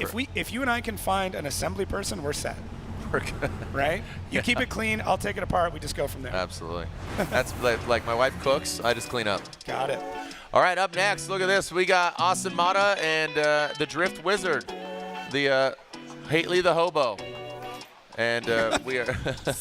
Oh no! No, in a beautiful way. I know. I mean, yeah, I don't think he would mind that nickname. I don't think so. His gray's a little beard. Hobo, I'll go. His beard's a little grayer than that photo's been taken. Get updated. You shut your mouth, okay? I'm just saying he's like he's going to be the white wizard Father soon, time. instead of the gray wizard. Yeah. You know what? It happens to all of us. It's going to happen. I mean, it's already happening to me. That's why I keep the hat on. The gray's shut coming up. in. You have I'm like serious. 5. Yeah, well, that's I don't still wanna hear it. happening. Yeah. Yep. All right, you're right. Austin Matta, Andy Hateley, they are pulling into our Kumo tire burnout box. Warm the tires high atop the hill. You can see there. This, you know what's so funny is this course is so big and like we never see. Have you ever been on the backside of the course? I have, yeah. Yeah, like actually James Kirkham from Race Service, Killer Mike and I, we ripped this thing in a Mercedes, and I was in the back seat with Killer Mike rapping. You can find that video; it's pretty dope, and it was sick. It was super sick, ripping through the chicanes on that backside. Yeah. Holy cow. Yeah, the chicanes are scary. You come up over that hill and you're just all of a sudden turning. Yeah. You got no time to react. And Forsberg has one of the fastest entries in La Flama Blanca. Right. In the M56, the 5.6 liter 4-door. Yep. Ripping entry past Nick Swan. He's just flying in on entry, coming down into the bowl. Here we go. All right, here we go. Austin Matta, Andy Hateley, who is moving on to go against D-Mads, Derek Madison. Here we are in the grade 8 of our seeding brackets. These guys are both already in the show for Saturday's game day. Hateley, a little bit of you can see him shucking and jiving. Austin, very settled. The car is poised. Excuse me, look at that. Comes in that third outside zone. Fills it absolutely spot on by Austin Matta. He does escape that front inside clip. Now, let's see how he navigates this. It looks like he is actually on it. All right, so there it is. Nice job by Austin Matta out front, Hateley in that chase. Yeah, so a few notes on this one. So Matta, good initiation there, but you see again, these drivers coming in too early, missing that point. We want to see, in this case, the left wheel running through that zone. The second outside zone looks good from Austin Matta, but we're not seeing the angle at Andy Hateley. He's trying to get the proximity. Matta goes a little bit wide for a second inside clip. Now, with the touch and go, both drivers getting things dialed. And then Andy just makes a kind of a weird dive in that part and not able to really keep things going. So just after the touch and go, Andy getting a little strange there. So he keeps in the fight through most of this run. Does a good job of adapting to what's happening in front of him with Austin Matta. But just in that, just at the exit of the touch and go is where things get a little bit stranger for Andy Hateley. I talked about it before. He's gone through a lot of gearing changes, really trying to find the wheel speed that's needed. But yeah, right through there, almost a straighten, I would say, from Andy Hateley. Not a zero in this case, not incomplete, if you will. Just a bit of a straighten through that section. But Austin Matta, I just want to see him deeper through those sections. Want to see that front wheel in that box, the other front wheel, in this case, the left one. Just, yeah, a couple little corrections, but track's tightening up. So Tighten it up. Tighten it up. Turn it up. Put both. Come on now. Here we go. Andy Hateley, Drift Wizard coming down the hill. Evo Auto Works, BMW. Here we go. Send it. He rips it on in. Coming to that inside clip. Does go tight. Kind of defaults back to previous years. Now coming up the hill. You got to think that it is kind of getting scrubbed away too. Look at Austin Matta just put on the brakes. Yeah. You can kind of see it from Andy pretty early on. Yeah. So Austin made the right call there. Even just coming up the hill before that second outside zone, Andy didn't look amazing. So Austin played the right card, fell back a little bit, and then Andy loops it. And he was in the right spot. You got to loop it. Yeah. Before you group it. All right, so let's take a look at it again here. Here you go. So Andy, a bit of a shallow initiation, comes out of that zone a little bit early, missing that inside clip. I think right here, Austin's like, okay, what's going on? And then Andy just big e-brake and floats out, and that was it. Clutched in, no smoke, all over. Austin uses the rest of this run just to practice, burn off what's left of those GT radials, and, or sorry, not GT, but yeah. I diverted back to the prospect days for him. Right. So sorry about that, Austin. There we go. Austin Matta gets the victory. Matta moves on. Andy Hateley knocked out here in seeding bracket, still in the game.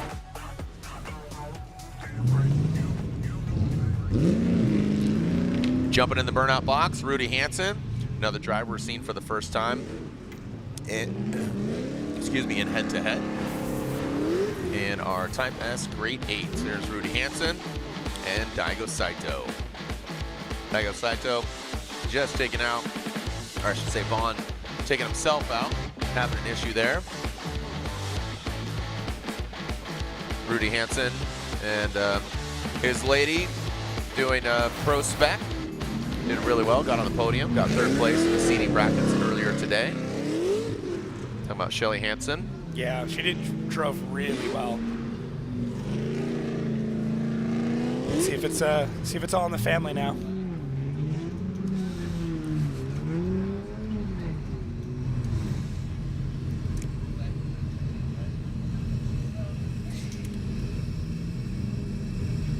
All right, so here we go, back to the line, and here is Hansen and Saito.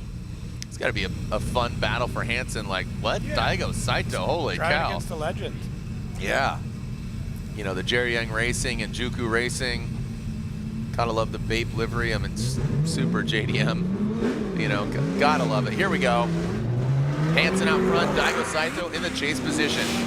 Hansen shooting on down. Swings right in front of the nose of Daigo Saito in the 86. Hits that steering box. Daigo Saito gets in the weeds. Now coming in this 3rd outside zone in the keyhole. Oh, Daigo Saito, wow, slides in. Aggressive Daigo Saito. It looks like he's driving with absolute anger. Now coming on through goes Rudy Hansen. Yeah. That was I've never seen Daigo just that aggressiveness. Looks like maybe a little bit of frustration on his side almost. Yeah, so the beginning of the run for Rudy looked really good. Like, we got that inside clip dialed, the initiation looked good, and then once we started getting into the outer zone, 2nd and 3rd outer zone, that's where things get a little strange. I just want to see where the cause and effect is here. So, good initiation, nice and early from Rudy. Does a good job through that box, that's what we're looking for. Daigo, shallower, Rudy taking a really tight line through there. Very shallow through that 2nd outside zone. And then through the 3rd, things look good, and then Daigo just dives hard, and I think, although Rudy is able to get through the rest of the run, there might be damage to that right rear wheel for Rudy, because everything else was really shallow. And it was almost like that wheel got knocked in, the alignment got a little messed up, and it just wasn't able to. I'm gonna see if I can spot it through this replay, but Rudy looks good through there, stays on speed. Daigo just gets it really hard. And it's hard to tell with Rudy, because of the black wheels in the back, if there's some sort of issue, but just very tight and not able to get the car to float out through the rest of the zone. So I wouldn't be shocked if Rudy pulls a 5 at this point. Nope, back at it, baby. Okay. Absolute weapon. Yeah, I mean, it might have been a little intimidation there. I mean, Daigo gets into the side of him. Rudy's like, oh man, maybe I'm not going fast enough, and just starts chopping some line through the rest of it, but. Nope. Yeah. Take that licking and keep on ticking. I mean, Rudy kept going. I'm not going to say he's going to flop and spin out, but like, it was a good hit. It was. It was solid. a good hit. Yeah, that's blunt force trauma from the Ninja. Nothing ninja or sly about that. Yeah. No, that was just straight, very brutal. Straight noogie. It was far more sumo than it was ninja. Absolutely. Hadouken. All right, looks like thumbs up. Rudy is backing out. What's going on here? Rudy, what's going on here? Okay, so yeah, it does look like he's going to at least put eyes on the car. Oh, I think he was just seeing. Oh, he's just backing. Okay, maybe he's checking the alignment. Just backing it, see if the car does something weird. All right, looks like we're good. All right. Thumbs up. Sopa, give him thumbs up. Lights are on. Once they extinguish, we are ready to go. Rudy. Oh, Daigo's car just shut off. Oh boy. So it looked like he went in gear and then the lights turned off. Yeah, you saw on the vehicle. He stalled. Okay. It happened. It happens to the best of us. But okay, it looks. Don't have headlights. We have some sort of power because we're seeing the blue flashing D-cell lights there, or momentum lights, or the indicator lights. Yeah, indicate. Thank you. But now, just gonna try to bump start it. Maybe.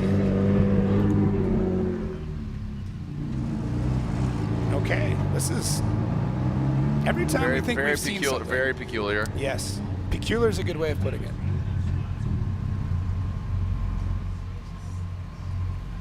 What is happening here? So, you know, he went to go start and leave the line, and then now he's calling comp timeout, but he... So he's going to take his 5. See Sopa. Yeah. All right, comp timeout called. The repercussions here are 3 points, Richard, to one of the drivers. Yeah, but... both of them are in, but as far as, you know, adhering... I mean, the lights were extinguished. He left. If we really wanted to scrutinize this, he left the line and he wouldn't be able to call a timeout. Yeah, but like, you could almost call this like a false start, like a strike. True right? that. Right? Like that's how I look at this situation. If we want to split hairs, like is there a line on the ground that you... That's our job. I know, okay. Okay, so we are splitting hairs. Yes. Was there a start line that he officially crossed indicating that he started his run? The lights extinguished and he moved.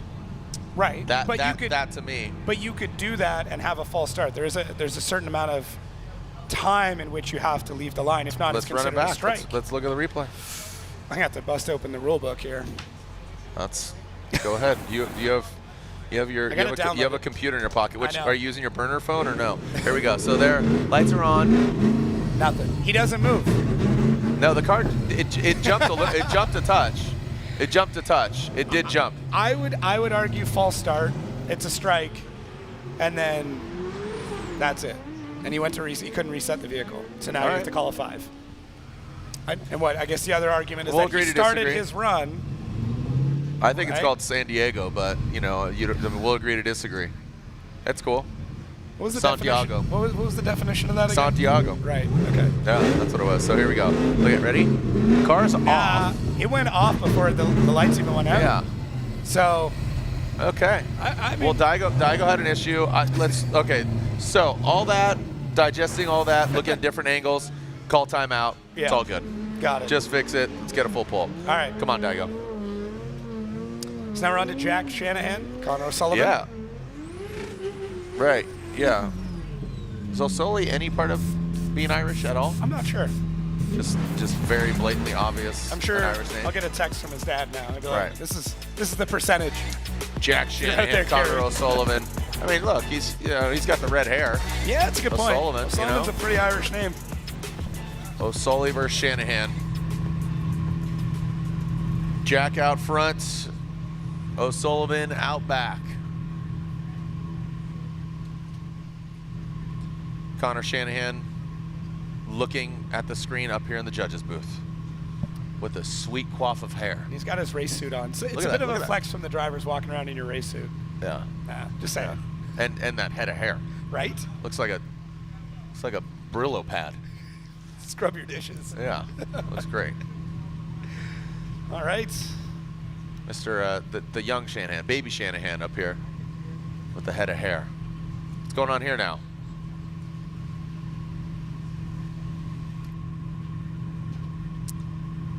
Just waiting to see. And we are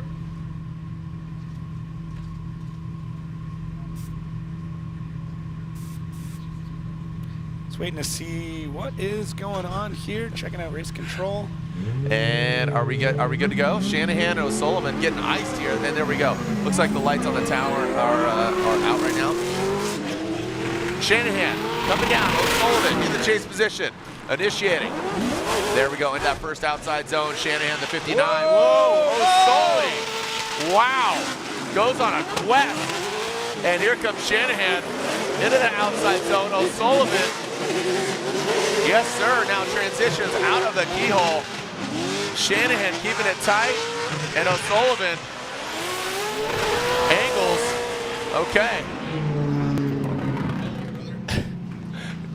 Getting lost in the smoke, even the cameraman. Shocked. Holy cow. Just shocked. All right. Jack Shanahan up front. Nice little feint there, big e-brake, but then gets on the throttle nice and early and just pulls. I mean, he uses all the track, and O'Sullivan goes off-roading, but very aggressive. Listen, you got Jack Shanahan up front, you have to run an aggressive chase. That's what we see out of O'Sullivan through this whole thing. And Jack Shanahan out front, I mean, leading really well. I mean, all the zones look good. A little bit shallow to that section, but Connor O'Sullivan just aggressive, very aggressive. It's a bit of a tongue twister on this one because, you know, I don't want to say, you know, Connor Shanahan. We've got right. Yeah, there's a lot going on here, but yeah, Jack Shanahan out front, Connor O'Sullivan chasing. Jack really good initiation, really deep out from the rumble strips. Through that inside clip looks good. Connor just following him, follows him to the edge of the track, goes a little bit deeper, and then does a good job through here. Almost supersedes Jack going into the keyhole, able to get the car pulled back. Jack goes a little bit wide through that inside clip. Touch and go looks great. Now they look good coming down the hill. Look at Connor, right on the door, little love tap, little reminder. I'm loving that run from both of them. Boop. He booped the snoot. He definitely booped the Irishman. Is this the fridge? The fridge out there keeping it cold? No, it's not the fridge. No. I thought it was the fridge. It's the cooler. That is the chili bin. When you're in New Zealand, icebox? No, when you're in New Zealand, did you hear anybody call it? No, that's what they call. bin? They call them chili bins. I've never heard that. Yeah. Oh, go get the chili bin. All right. Yeah. Shout out Mad Mike and the Wadette family. I'll be down there again. Really? Yep. Mad Mike Summer Bash, December, baby. Right. Back at Hampton Downs. I forget that it's in December. That whole southern hemisphere thing gets me. And I use that word lightly, the best. But I'll tell you what. Big weekend of driving. We got pro spec, grid life. We're living it up till the sun goes down. Keep on partying in the free world. Look at that turbo on the back there. Whew. I believe they call it Buffalo. It's a Buffalo blower. Soldier? Yeah, no, but okay. Blower. Buffalo blower.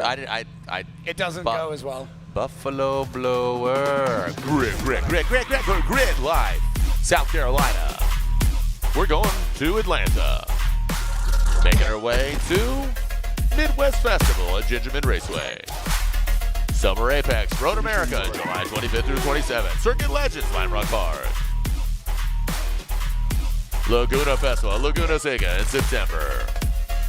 And finally, the Pit Race, October 17th and 19th. Check Grid Live, grid.live.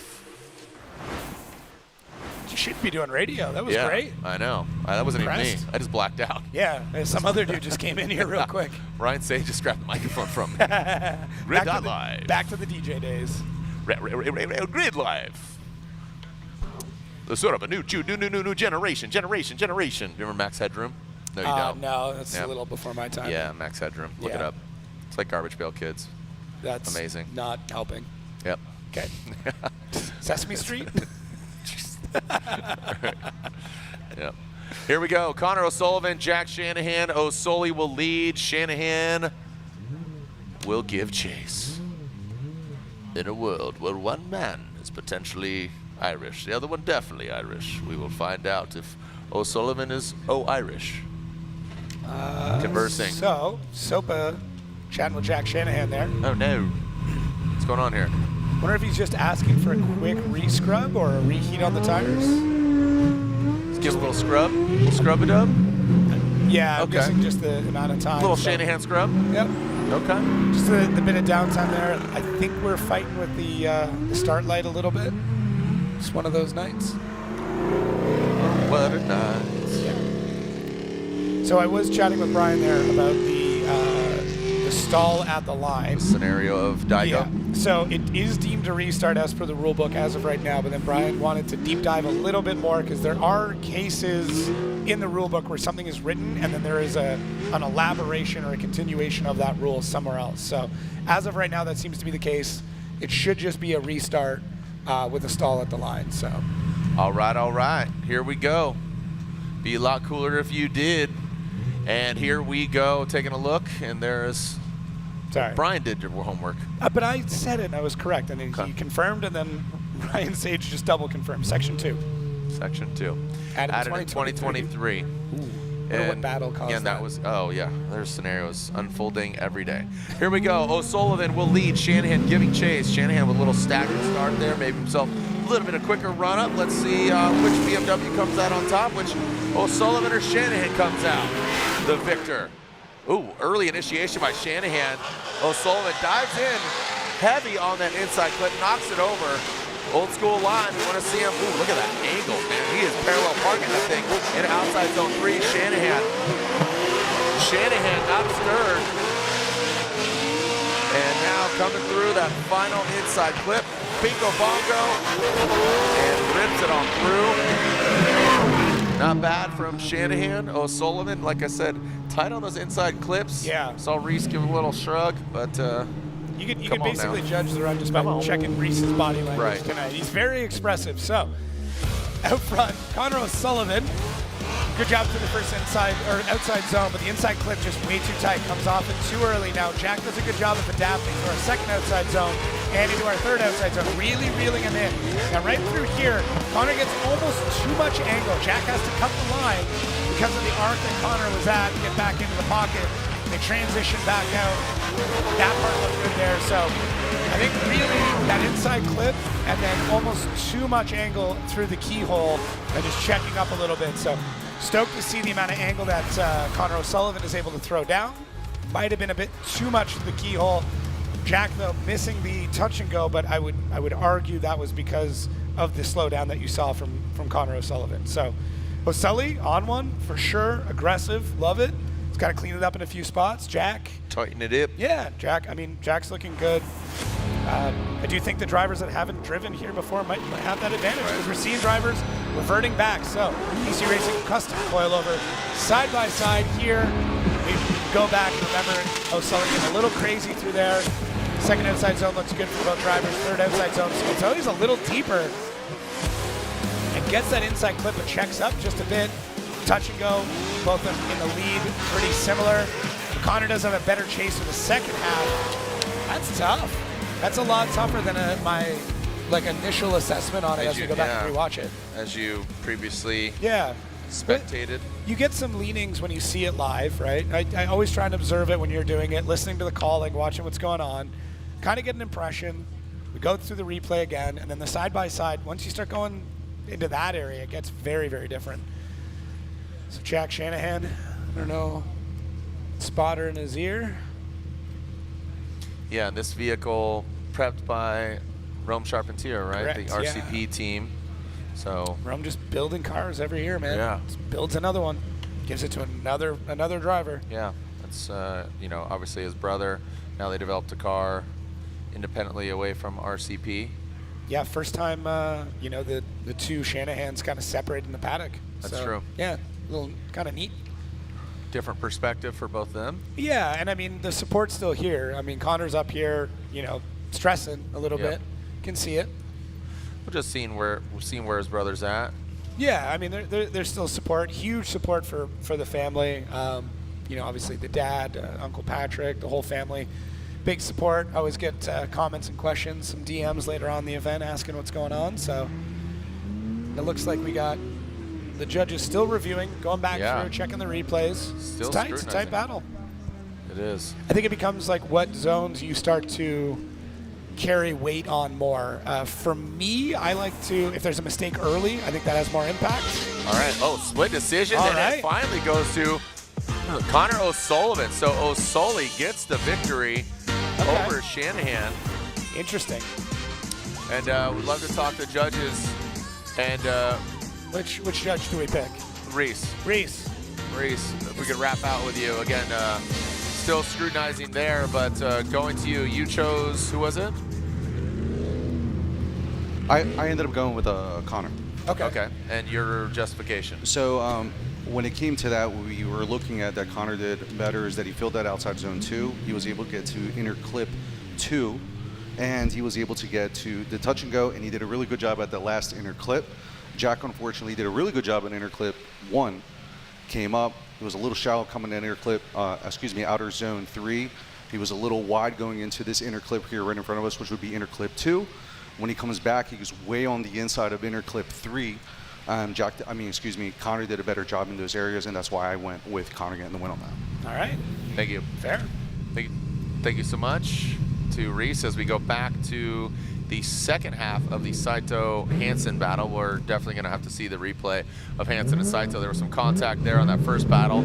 Daigo stalling off the line, so called comp timeout. So boom, here we are. Second half of this battle, Daigo Saito and Rudy Hansen. And that is a jump light once again. Was that a jump light then be, for Daigo? That's second strike then. Is that 2 strikes?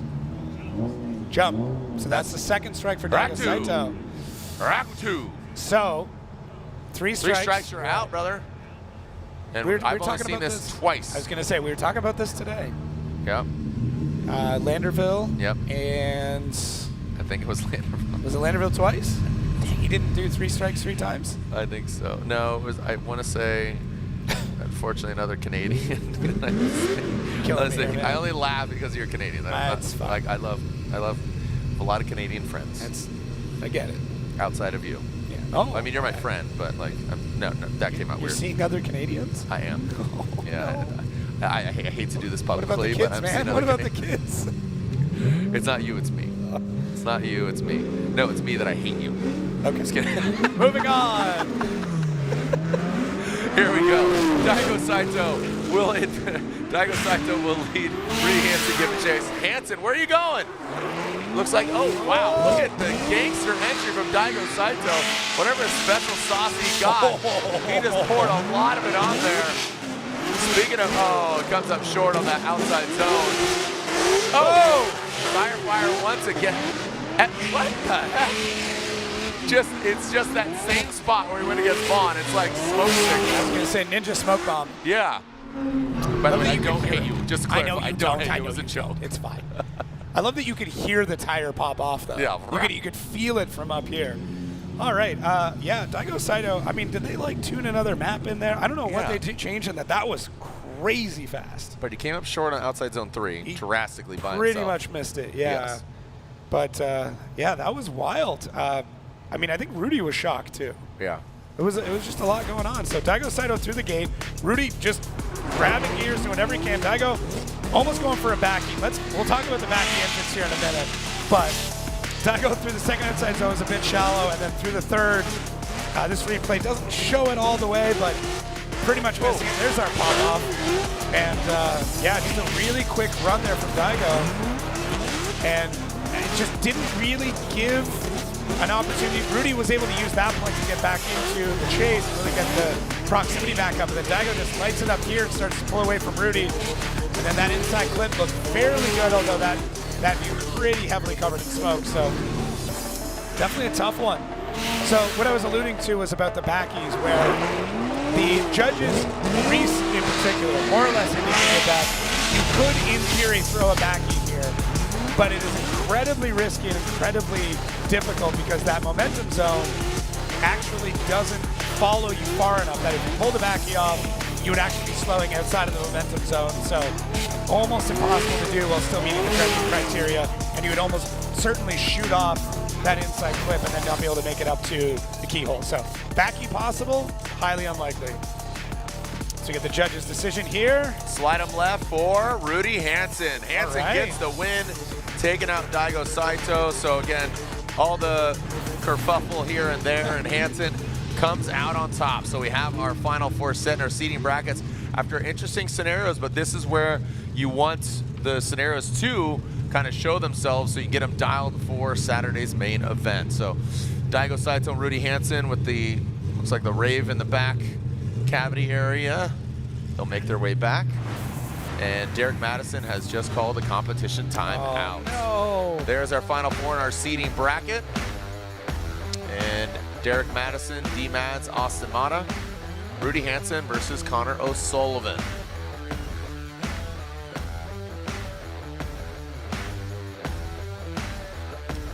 Madison and Matta. So Madison, D-Mads calls the comp timeout. You know, obviously, yeah, Rudy not able to battle right now. Going to swap out those tires, but yeah. All right. Definitely an interesting night. Interesting. What's that? I said definitely an interesting night. Yeah, kind of got a little wild and wacky. We'll be right back here with our final 4 at Road Atlanta. Get some new tires, call comp timeout, but don't go anywhere. We'll be right back.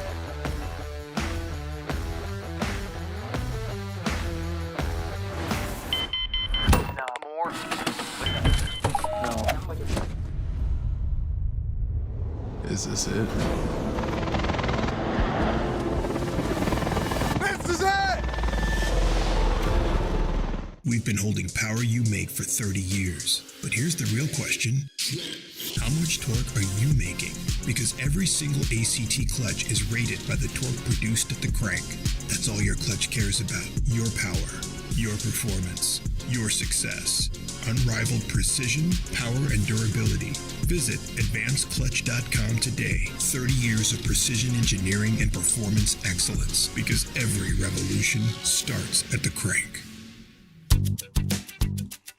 Need a little help? We got help. Need some advice? We got advice. No matter what you need, we have thousands of professional parts people doing their part to make sure you have it.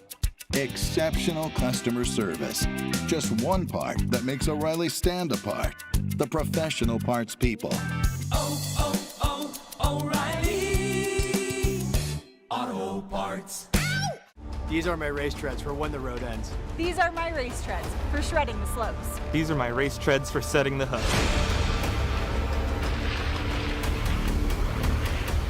Racetreads.com. Tires for every adventure.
Dan hasn't seen this yet. This is our Rally Auto Parts Random Part Challenge.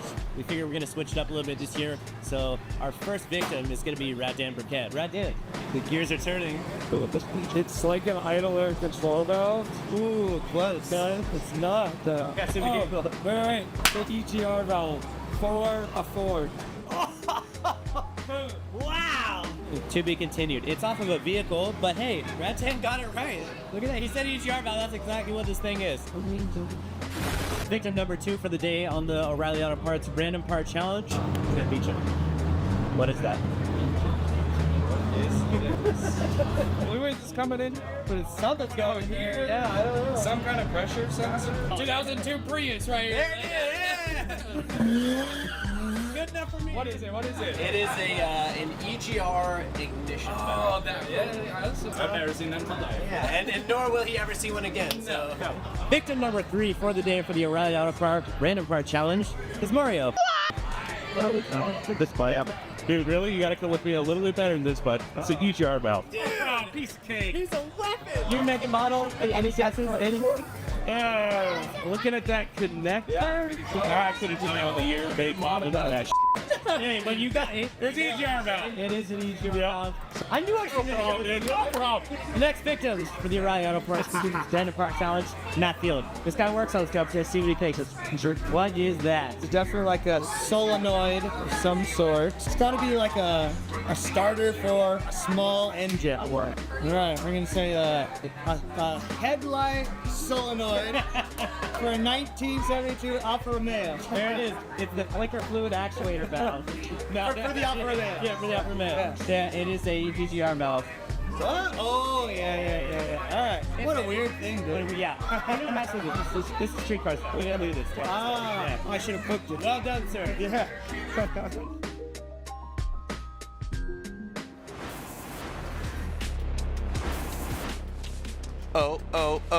O'Reilly or O'Sully, 100% Irish. Yeah. Yo! Confirmed. We got a Straight from the text from the source. Shanahans. So, yeah, Papa Shanahan texted you and said 100%. Well, all right. Yeah, Papa O'Sullivan. Papa don't preach. Yeah. He just tells you facts.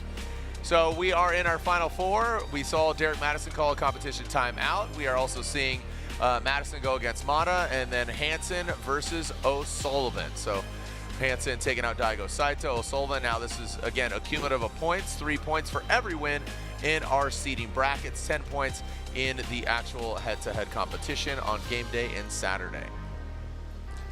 So back on the starting line, and looks like Madison will lead. Still got cones under the car. They got, all right, here we go. Back to the old Prospect days. Yeah. Yeah, two gentlemen that cut their teeth in the Prospect Championship, and here they are in Pro. Seeding brackets. Synchronized burnouts there. Yeah, totes adorbs there, high-fiving while doing holding hands.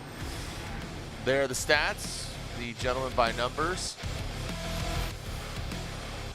Austin, definitely a aggressive driver. Both these guys, very similar styles, you know, both S chassis, similar styles, no holds barred, fun drivers to watch.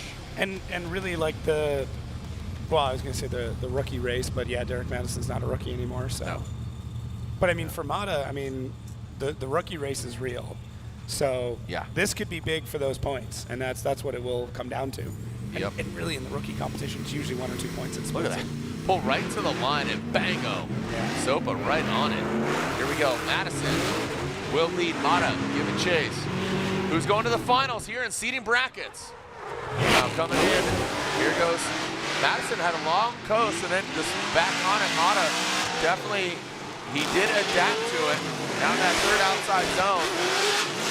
Coming in tight to that inside clip.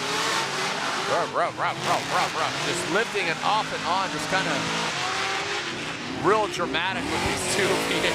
Yeah. Dude, it was I mean, it was lumpy as all get out coming into the horseshoe. Yeah, and they missed that inside clip. Really tough to judge that coming into the horseshoe because you got so much throttle coming in. You kind of got to get off it to let the car float out, but letting it go too much, depending on the setup of the car, can rip up. So you got to kind of be on and off. But Derek Madison, yeah, cuts in the line a little bit there. We push out to our second outside zone. Looks really good. And then as Jared was alluding to, not alluding, basically telling you that on and off throttle through that section does push Derek a little bit wide. Now Matta does a good job of adapting to that, staying in a good spot. Touch and go looks great from both drivers. Transitioning back to our last inside clip, just a little bit tight there from Derek, but really good from Matta. So taking a look one more time, big decel, both of them coming off at the same time. And Matta does a really good job of anticipating what's happening with Derek, making the right corrections. They look good through this section. Matta has to make a couple of checkups to get back into the spot that he needs to be in, into the side of the door of Madison, transitioning back out through that touch and go, and there's Matta. Just a little bit late to get into the side of Derek, but you know, so tough through that part. And Derek was a little bit late getting on, so Matta had to hold up just a touch. So blipping it and ripping it. Yeah, that little bit of blipping can become, I mean, just difficult to chase. So. All right, here we go. Austin Matta cheering him. Hunter Wilkinson cheering him on, coming all the way from Florida. Let's see what he's got. Austin Matta out front. And D-Mats coming on into that chase position now, coming up the hill. What do we got? And Derek Madison back there. Austin filling all that. D-Mats comes up short. Now coming out of the keyhole, hitting that spot. I really love the addition of that just flow. Yeah. And now coming back down the hill, some more flames, more tire fire, smoke all around the track. Yeah, you know, it's so funny. Like it's windy, but the bowl just sits. The smoke just settles on in. Yeah, it's. I mean, the wind kind of like goes over the bowl sometimes. Right. Yeah. Yeah. So this run was a kind of a prime example of one driver doing better in one section and worse in another, and it balances it out. So we see that the inside clip there was a little bit better from Matta than we saw in Derek's run, but Derek in the chase really struggling to keep up to Matta, who's on a fairly good line through most of the second outside zone. Looks good. Decent job through that inside clip. A little tighter than what we saw with Derek's. Touch and go looks good. Derek does have to cut some line there, but then Derek gets a great proximity through this second half of the run, and then Matta does a good job through that inside clip. So, you know, Derek had a bit better proximity on his first part in the chase, but Matta had a better job Derek did a better job in the chase in the second half, whereas Austin did a better job in the first half. Leads-wise, yeah, I mean, Matta had a couple of spots that he was better. It's really back and forth with both drivers, as we said before. Kind of need to clean up before they get in the top 32, but they're getting all the practice now. They're getting it out of the way. They're also getting a lot of data, understanding what this track is going to be like at night. So top 32 is still going to be in the day. They make it into the top 16. They have a prime advantage knowing what this track is like as things cool down. Yeah, that's a great vantage point. Here we go, Derek Madison, Austin Matta, and it looks like Austin will get the win going to the final. So it does matter for Austin. He moves on, the Warrior wins. Derek Madison knocked out. All right, you can see them warming up their tires, talking about Rudy Hansen and O'Sullivan. Slick Rick, I know you're watching from just outside of Reno.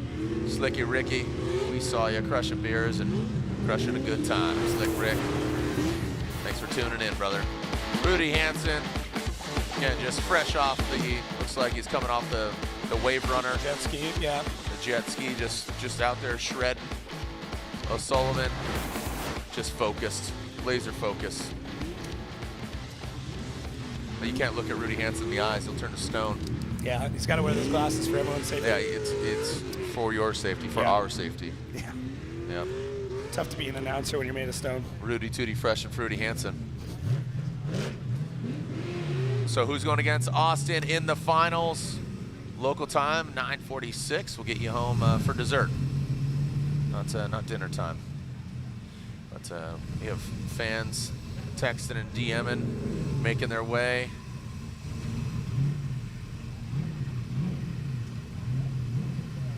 Out here for game day. Let's see what we got here. Rudy Hansen will lead. Connor O'Sullivan giving chase. Hansen, what do you got? O'Sully, what do you got? And so the inside clip, man, very just tell. Wow! Whoa. Hansen transitioning massively. Boom, right there. Good. That was a good spot for Hansen. O'Sully gets into the dirt. Now comes into that third outside zone. Here's that clip. Hansen dips that back left. Almost brings it back to that inside clip. O'Sully was kind of blocking him out, but that's fine. He was being aggressive. Hansen was offline just a little bit. Now he tightens it up on that last inside clip. What was the first is the last. So Hansen, dude, that thing, he was hitting 3 wheels just on the Manji down the straight. Yeah, that was insane. That might be the biggest initiation we've seen. So look at track right, track left, gets the thing broken loose, really holds onto it, and sets him up perfectly for that inside clip. Now O'Sully again, going off-roading, pretty much straight through that second outside zone. Third outside zone, he's a bit shallow through there. O'Sully does a good job though, really adapting now. Rudy goes wide here, and that causes him to pretty much miss that entire touch and go. This track, much like a lot of them, one mistake in one spot has repercussions for the rest of the run, unless you find a way to check it up. Rudy doesn't make any corrections, but it's one of those times where he should have. He should have corrected his line earlier on, because it basically meant that he ended up missing an inside clip, then missed a touch and go, then was pretty much straight, and then almost blew off track near the end. So the keyhole is the perfect spot to make a correction, because you have a lot of, it's slower, it is right in front of the judges, so they're going to see it, but it will set you up for the rest of the run. Absolutely. It is. You really got to bring all of it there into the keyhole. Get tight, get technical, flow in, get fast. There we go. O'Sully now in that U.S. Army BMW. Hansen way back there. Yeah. Oh, it looks like I don't even know if he's drifting. Yeah. Yeah, he might have issues here. And O'Sully rips the rest of the track. Hansen's gonna have to shut it down. But like I said, this is the scenario where you want the Gremlins to show up, so like whack-a-mole, you start just whacking them down as opposed to them showing up on game day. Right now, this is good practice. This is very comparable to what we'll see Saturday night for these guys and gals. Yeah, so O'Sully, fast, just fast, ripping through this. Fast is not something we judge on though. Misses that inside clip. Right. So pushing up towards this section, you can already see Rudy struggling. I mean, he's basically trying to reinitiate. At this point, I think he knows the run's over for him. He's just trying to figure out what's going on in the car. Really good job through that touch and go, through that other inside clip. Like, O'Sully's getting this dial. That first inside clip he's struggling with. Once he gets that though, that run is pretty textbook. So, you know, if I'm a spotter, oh, it looks like Rudy Hansen threw a belt. Man, so tough. Playing catch with belts. It's not what you want to do. You don't want to throw a belt. So there it is. Let's make it official. O'Sullivan gets the win. O'Sully gets the win. Rudy Hansen throwing a belt. Tough. You know, when you get kicked off that jet ski, you got to get back on. Yeah. Yeah. Thanks You got a life vest. Yeah. Got that the auto kill. You know, when you jump on the little coily tether. coily bit. The water bike. The water bike. Yeah. All right, so Rudy Hansen, you can see already popping the hood. So Matta and O'Sully in the finals of our seeding bracket. Warming things up here.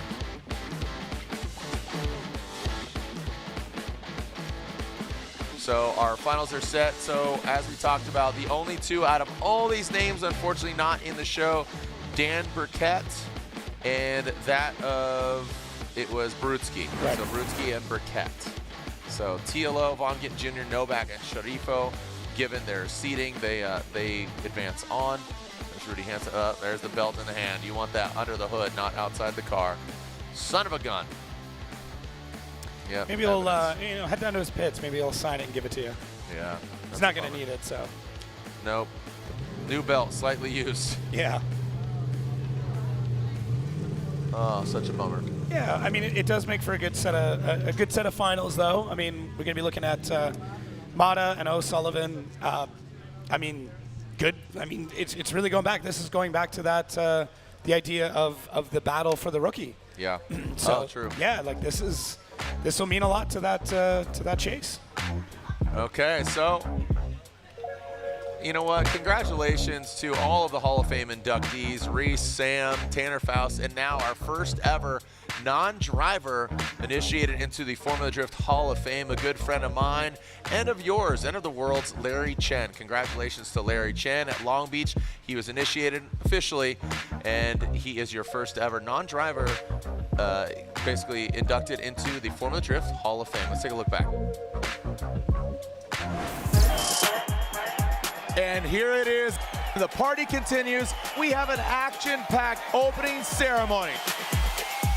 What's really cool about this event, since we have so much history, we've started the Formula Drift Hall of Fame, and now we're going outside of the grid. Larry Chen is getting nominated and inducted into the Hall of Fame. How cool is that? Congratulations, Larry Chen. We're going to wrap out with him, too. It's pretty sick. Today is a pretty special day. Today we are inducting the first ever non-driver to the Hall of Fame. Say hello to the 2025 Formula Drift Hall of Fame inductee, Larry Chen. Dude, congrats. Not only on a great event, but you know, just overall, tight bass, night lights. You're a non-driver in the Hall of Fame. My loyalty is to Formula Drift. You know, it's my home. I started back here in 2006, the first Formula Drift Long Beach, and then 127 events later, I'm here. My life's work is to basically show off the beauty and absolute destruction and the skill and the precision, all of that, through my lens. You're living your life at shutter speed, baby. Congratulations, dude. Love you, Larry. Love you too. All right, with that being said, we'll send it. Next stop, Atlanta. Look how bling this thing is. Look at that. Kiss the ring. He's the first one. Kiss the ring. First one to kiss it. Kiss the ring. I love it. That ring's bigger than you. We'll see you online, or we'll see you another time. We will send it.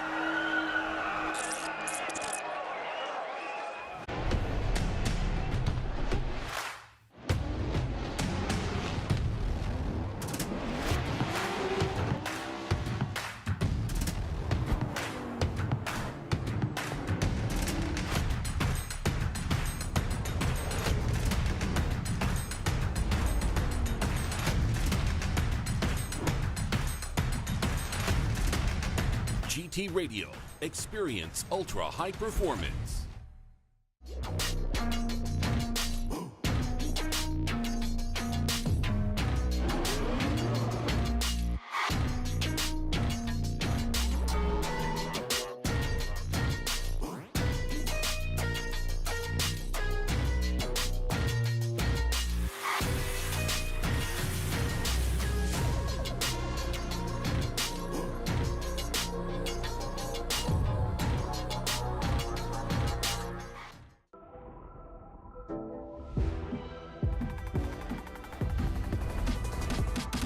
Get out there and have fun. Because you've got McGuire's. And we've got your back. From wash, to paint care, to maintenance and more, McGuire's has your hybrid ceramic solution for every adventure. McGuire's, reflect your passion. This is where champions are made. Born from Formula Drift. Engineered for your daily drive. Where Kenda's Vesda UHP Max Plus proves it's not just track ready. It's street dominant. This is podium to pavement. Vesda UHP Max Plus, only from Kenda. Find yours today at kendatire.com. BC Forged Wheels, custom built per order, offering extensive design, finish, and machining options. Strength, style, and precision come standard. Track proven, street ready. BC Forged, proud sponsor of Formula Drift 2025.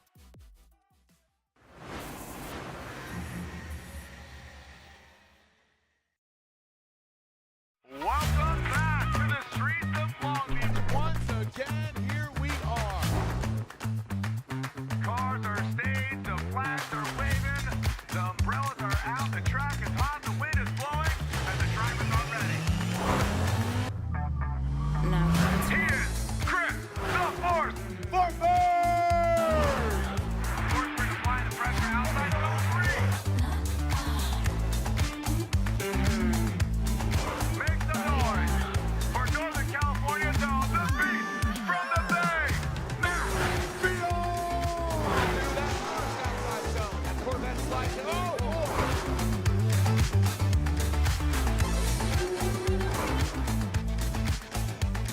You know him, you love him, Mr. Adam LC! Look at Adam LC, the BMW. Fun. You got Neff vodka in the hand. We're going to Pike Bar after this, I'm sure. We'll crank some cans of Neff later on, brother, but congratulations. Anything else you want to add? Just thank you guys. I really appreciate it. That's awesome. Well said. Adam LZ!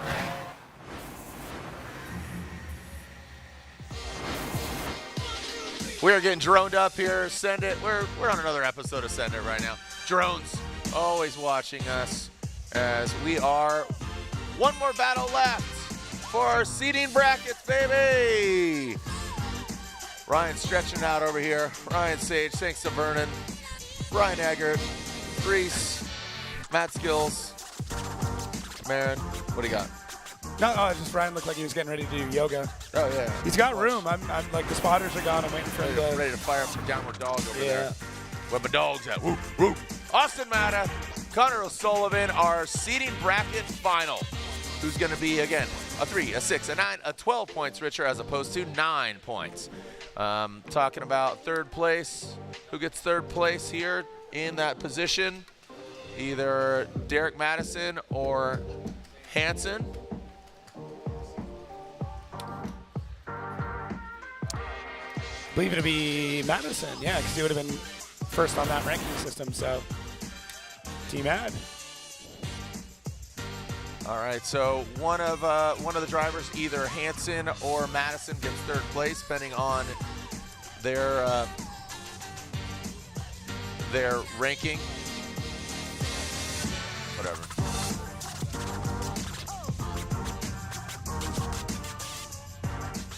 All right, so Hansen and Madison are 1 and 2. So yeah, I guess you're right. So Madison would get third place, and either Matta or O'Sullivan the win. There they are, pulling up to the burnout box. Throw them in there. Throw them in the bob, the burnout box. There we go. Giving them a thumbs up, and see them light them up. Who's your money on, Matta or O'Sully? Just depending off of tonight's driving. Man, that's tough. If O'Sully can control himself a bit, yeah, he seems really aggressive tonight. Yeah, if he can dial it like 5% back, he's good. If not, then I think Matta's gonna get it. So that's my guess on it. I think the only person right now that's going to take him out is going to be him. Yeah. Sorry to cut you off. No, you're good. You're good. Top 32 tomorrow. Top 32 tomorrow at 4 p.m. for Pro Spec. Tomorrow is all Pro Spec. Saturday is Pro. And Cam Sorensen winning things here. That was awesome. 13 years old. 2 females in the mix. Colette Davis and Shelly Hansen. Then we still got Kelsey Rawlings to compete on tomorrow as well. Kelsey Rawlings in the mix. We got Amanda Sorensen in Pro Spec. All right, here we go. This is our seeding brackets finals. Austin or Osoli? Austin leads. See this initiation. See again the red lights on. Dives in. Really tight on the inside clip, but we want to see them out just a little bit. Good control. Now coming into the keyhole. That third outside zone. Good proximity. Whoa! Now coming down the hill. Whoa! And there goes Osoli. Shoots off on the side. We saw that earlier. Remember, it was what was it? Osoli got into that crazy transition. Yeah. Man, that's one of those times where I just wish I wasn't right. Yep. Yeah. Well, Osoli again, just too aggressive. Yeah, that's it. So I think we're getting word already he wants a 5, which I understand. That was a good hit. Probably just to take a look at things, but Osoli, very, very aggressive in the chase there. I mean, right off the gate, right at the initiation. Yeah. So we'll see. And it makes sense to do that. He has one, so take a look. Again, 3 points. That is make or break. That is the deciding factor. So take a look at it. It could just be a quick inspection and everything's good, but obviously want to make sure the car is solid. Yeah. All these drivers have a full day tomorrow to get their cars tight and right. This looks like our fan pool showing 52% going for Matta. Interesting. Okay. Let's take a look. AirForce.com replay. Ostamato front. Connor O'Sullivan in the chase. So Connor a little bit later to initiate, but gets into a kind of an advantageous spot there, but overshoots just a bit. Matta checking up pretty hard through there, but the first outside zone looks good. Second, Matta a little bit shallow. Connor mirroring quite well, a little bit wide from Matta through that section, and then right in there in that transition. Oh, not too bad. It wasn't that bad. Yeah, From that view, you can see it's just a kind of a long scrape through that transition. A nudge kind of shaved his bumper, and then that front right corner of Osoli hit that back end of Austin. But yeah, Osoli just, it seemed like struggling a little bit with timing in that transition, and then just overcompensating a little bit through this transition. So let's see. Yeah. Yeah. You do see his driver's side front wheel with a really nasty wobble after that transition. So I have a feeling it's a little bent up there, but they're going to get some hands on it, take a quick look, and go from there. Some great battles tomorrow going down in Pro Spec. Pro brought to my attention Matt Field and Adam LZ against each other in spicy. 32. In Atlanta. Oh, no. Uh-huh. Yeah, throwback to that one. Plot thickens. Yep. The thought plickens. What? Remind the fans about? So last year, Matt Field, Adam LZ, there was contact coming out of the keyhole. Adam basically just said that he shut it down because he thought the judges were going to see the amount of contact. If you watch the in-car, it was a good bit of contact. But from the outside, it didn't actually look that bad. So, yeah, a little bit deceiving there. So not that there's a rivalry by any means, but there's some history. Yeah. But yeah, see, to get back into this, just Osoli, just aggressive. Just very, very aggressive. Needs to smooth it out a little bit. Ostamato did what he needed to do in the lead. I would have liked to have seen him deeper in some spots, shallower in others, but there's that transition. But you see in that replay, very briefly, you see the wheel crank on Osoli after the transition, after the contact. So might be something broken there. Broke his heart. Yeah, definitely. Broke my heart. Little broken heart. Hope to die. Kids. O'Sullivan, his team getting that U.S. Army sponsorship. Pretty sweet. Yeah. Love that. Very So cool. Air Force, we got Army. Yeah. Missing Marines and Navy. I think Jeff Jones has got something working there. Oh, that'd be cool. Yeah. All right, here we are taking a look at the overall track. And again, a lot of the judges, or all the judges, are saying, hey, that inside clip 1 keep in mind, Yeah. you know, stay off it. You don't need to be on that rumble strip. There is that box that's just off it. Put your car there. That way you're not flirting with the rumble strip. You're not flirting with going off course, digging in your wheel, causing damage, throwing the other driver off. So inside clip 1 is out. Inside clip 3 as well. Yeah, first inside clip is pretty key. All right. Hey, judges, if you can, walk us through what you're looking for here, fellas. Yeah, trying to see what exactly happens here between the inner clip 2 and the touch and go. Obviously, Matta doesn't run the correct line coming through outer zone 2 and then going through the inner clip 2. So when we get up here, you'll see, let's see. Yeah, coming through here, so he's not as deep as he should be in the outer zone there, and then he ends up missing the inner clip here. So we're trying to see if he's just too slow going through there, and you can see the lights dip down a little bit, but we're just trying to determine the pace that he's going through there to see if it was a little bit, maybe he just decelled through there, or if Osoli just didn't give him enough room, or a combination of the two. Okay. So, and you're looking at the decel lights in particular, I assume, for that to see that and what's going on and the overall look of the car to see how it's settled. Okay. Yeah. Ah, man, that's tough. That angle doesn't really show us a ton of it, but no, it's interesting. It's an interesting look at it. I mean, anytime you have an incident on track, you do need to look at both vehicles. You can't just make the assumption that one person is immediately at fault, and that's why we've got replays. That's why we watch them over and over and over again. So quick little things, small things that make a massive difference, and those momentum lights in this case might be the deal breaker. But here's the thing. We still have another battle to go with this. No point in coming to a conclusion or making a judgment at this point because you don't know what's going to happen on the next one. Might be a complete blowout. Something else might happen that's crazy.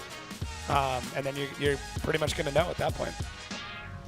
We will see. Shall see. So it looks like no major repairs on that car. Probably threw some toe plates on it. Check the toe. Make sure everything's driving straight and proper and true. And back out to the burnout box. Proper and true. Proper and true.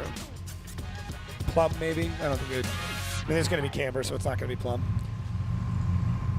Plum roll straight up and down? I get it. Yeah, okay. I understand. Yeah. I didn't think the fruit. Yeah. Plum. You got a banana there. I do have banana. It's just been staring at you the whole time. Jeep, bloop. Osoli waiting, watching. Look at the baby. Look at the baby. Catch an early flight home from San Diego. Jump out of the closet like a magic show. No? I know what you mean. Yeah. I'm picking up what you're putting down. Mm-hmm. O'Sullivan, U.S. Army. Come on, bub. Here we go. I think we're waiting for Matta to come back now. Yeah. And a hush falls over the crowd. Our final battle here, second half of this battle. We hopefully have a victor here. Again, tomorrow, tune in tomorrow, 7 p.m. for round of 16, 4 o'clock for our Pro Spec. Again, it's all Pro Spec tomorrow. Saturday is game day for Pro, but bears repeating again, 4 o'clock, top 32, 7 for our United States Air Force opening ceremonies. Looks like Austin back there, giving Osoli a little bit of ice here. Chilling him right now. Derek's still up there. D-Mads. Always a smile. Yeah, what's going on? Yeah, this was a good seating for him. This is a good what? It was a good seating bracket. It was, yeah. Yeah, it's good. I mean, he's super positive. He's, like I said earlier, he's happy about the car, happy about the progress. Yeah, he had a bit of, you know, he wasn't as stressed because he was already seated. So, Madison, what's going on? Oh, interesting. Matta's got a 10-minute timeout. Gotcha. Okay. Because Sully's at fault. So we did deem Sully at fault for that then. Split. Oh, interesting. Ah. The plot thickens. Shout out to Chris. Which one? Yule. Oh. Yeah. Ex-judge. Former judge. Former judge. Former judge. Former a lot of things. Yeah, Yule up here, keeping the flow going. Matt Sopa down on the ground. You got the fridge, the ice box. Yeah. Keeping it chilly. Yeah. Keeping it cold. Vernon back in the building, first time here at Formula Drift Atlanta. He was taken back by the elevation. He says, dude, I had no idea I had this much elevation. Brian Eggert, he's been here for 82 years. It's true. So And Reese, you know, you got to think Reese spotted for Chelsea Denofa during his championship year. Yeah, and he was out running some drifting. Reese, a very active driver. What's up, dude? What are you doing? You can't hide. Get him. Get him. Little homeboy. Little boy in blue. Causing mayhem. Yep. Causing a ruckus. Look at these fans sticking around. Hardcore fans. You in the green shirt, black and white hat. Stop leaning on the chair, dude. You're going to break it. You want to sit down there, Todd? Go ahead. Grab a seat, Todd. Keep on rocking in the free world. Yeah, you. This is bad lip reading. Yep. All right. Oh, man. He's testing it out, man. Look at I spent all this money on a chair. Really got to make sure it works. Dude, I got to make sure this rocking chair works, What if I sit in it? It breaks. No. Oh, this little guy. He's sneaky. Sneaky Pete, dude. I thought he was going to pants his Hide dad behind for a his second. dad. There you are. Why don't you sit down, dude? Have a seat, man. You're making me nervous. Sit down, man. Yeah, take a seat. Relax. Take a seat. Chill Relax. for a bit. How's it going? Yeah, that's you. We're watching, dude. Look, I'm on TV. Sit back. Easy, Whoa. easy. You got a kid right next to you, too. That would have been double dipping, dude. Come on now. All so right. we got Team Rowdy in the building. Rowdy is getting. Are they rowdy or are they just kind of mellow? I mean, I think they've mellowed a bit with age. Prove me wrong. Yeah. Yeah, kind of calm. Team not so rowdy. Team middle age. Yeah, team jean shorts. Team. Hey. There we go. Look at that. Oh, we got. Look at this. Travis Reeder. We got Reeder in the building. Hughes. Yeah. Yeah, that's Caleb right. Quamback out there. Yeah, Caleb Quamback. What's going on here, boys? We got Lewis. We got. Oh man, we got a whole gang down here. I know. It's like reunion out there. Who else we got in? We got Kinnan. Is that Kinnan down there? No, I don't see him. No. Okay, we got a few getting bucked up. Getting bucked up, brother. Ask him what valve this is. What valve you got in your hand? Oh, right, from the O'Reilly's parts, yeah. The dozer. How we doing, kids? Don't know what to do with my hands. Just gotta keep rocking in the free world, yeah. Oh no, what happened to your arm? All right, so again, it was shared fault. No, split decision. Split decision on Derek Madison, or not Derek Madison. I'm sorry. So it wasn't unanimous. Right, on Connor O'Sullivan being at fault. We were looking at DMADs. I had it in my head. So it was a split decision, but ultimately O'Sullivan at fault for the contacts, which means that Austin Matta gets a 10, and using every bit of it to make sure. We got a dog. Tiny dogs.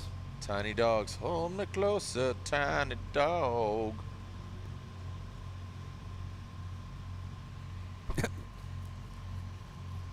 Oh, she's hiding. I bet she called in sick to work. Don't want to be on TV. Yeah. Oh, there. No. All right. Oh, my man. Oh, okay. He's burning right now. He's bringing it back. Belly burning. He's got that belly fire cooking. Listen, Atlanta's a vibe, man. It really Absolutely. is. Fans here. Everyone's wild. It's a good time. It's Thursday night. People are going crazy on a Thursday. Let's get nuts. Let's get weird. So it looks like hands are off. Matta with the launch pad golf on the roof. Now we're talking, dude. Let's go to some. Let's go to launch pad. Looks like it's a golf facility you can go to. I would assume so. Well, it's a no, good place. I just looked it up. It's interesting how like key sponsorship logos used to be on the door, and now it seems to be the roof. Yeah, with all the drones and stuff now, like that's the top spot. The roof is on fire. But you've only got one roof. You got 2 doors, so. Oh, there's one in Minnesota. That's why. Oh. Yeah, let's go Launchpad Golf, Austin. Be out there. Oh, look at this. What's going on here? Yep. Is this like the first date? This is awkward. It's right feeling now. a little tense. I do too. Okay, I love Formula Drift. Do you? Live fast, die scum. Look at this. Yeah, the scummies. You have to look towards the camera, not the screen. Lords. There it is. Now you figured it out. Yeah. You figured it out. Oh, but she's out. She's out. She's done. That was evidence. Oh, no. She didn't want to get caught. Oh, my dude just shoved her out of the... Oh, there he is. It's this He's guy back. again. He's back. Oh, man. El Diablo is in the building. Just crushing ultras. Just crushing ultras. And crushing dreams. Oh, man. All right. Here we go. Let's go. We got one half of battle left, or do we? Are they going to go one more time? Lights are on. Once they extinguish, we'll be seeing O'Sullivan and Matta coming down the run. Here we go. Osoli out front, the U.S. Army BMW.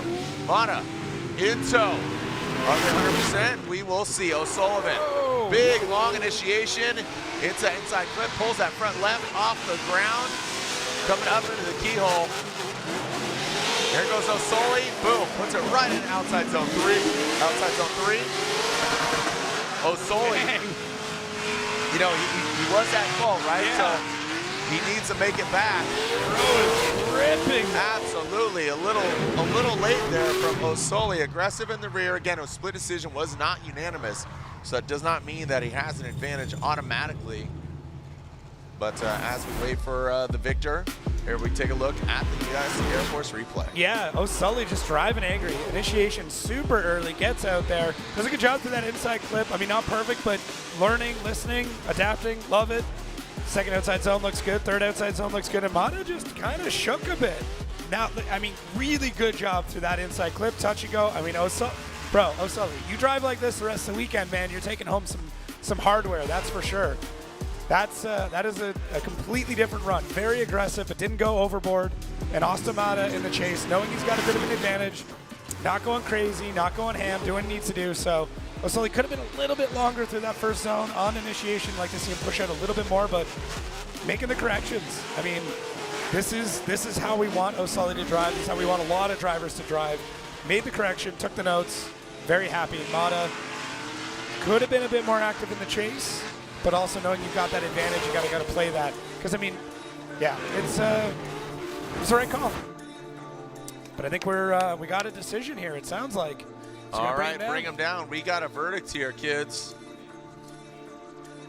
Yes, we do. I think both drivers. I mean, they should be happy. The points race now for rookie is it's great, and yeah, that's what you want to see.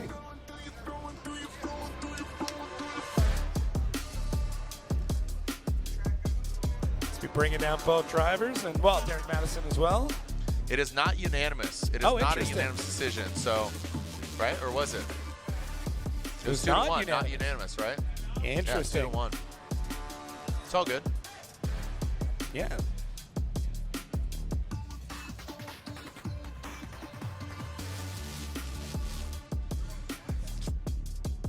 All right, so. All right, so there it is. Matta slides in. O'Sullivan.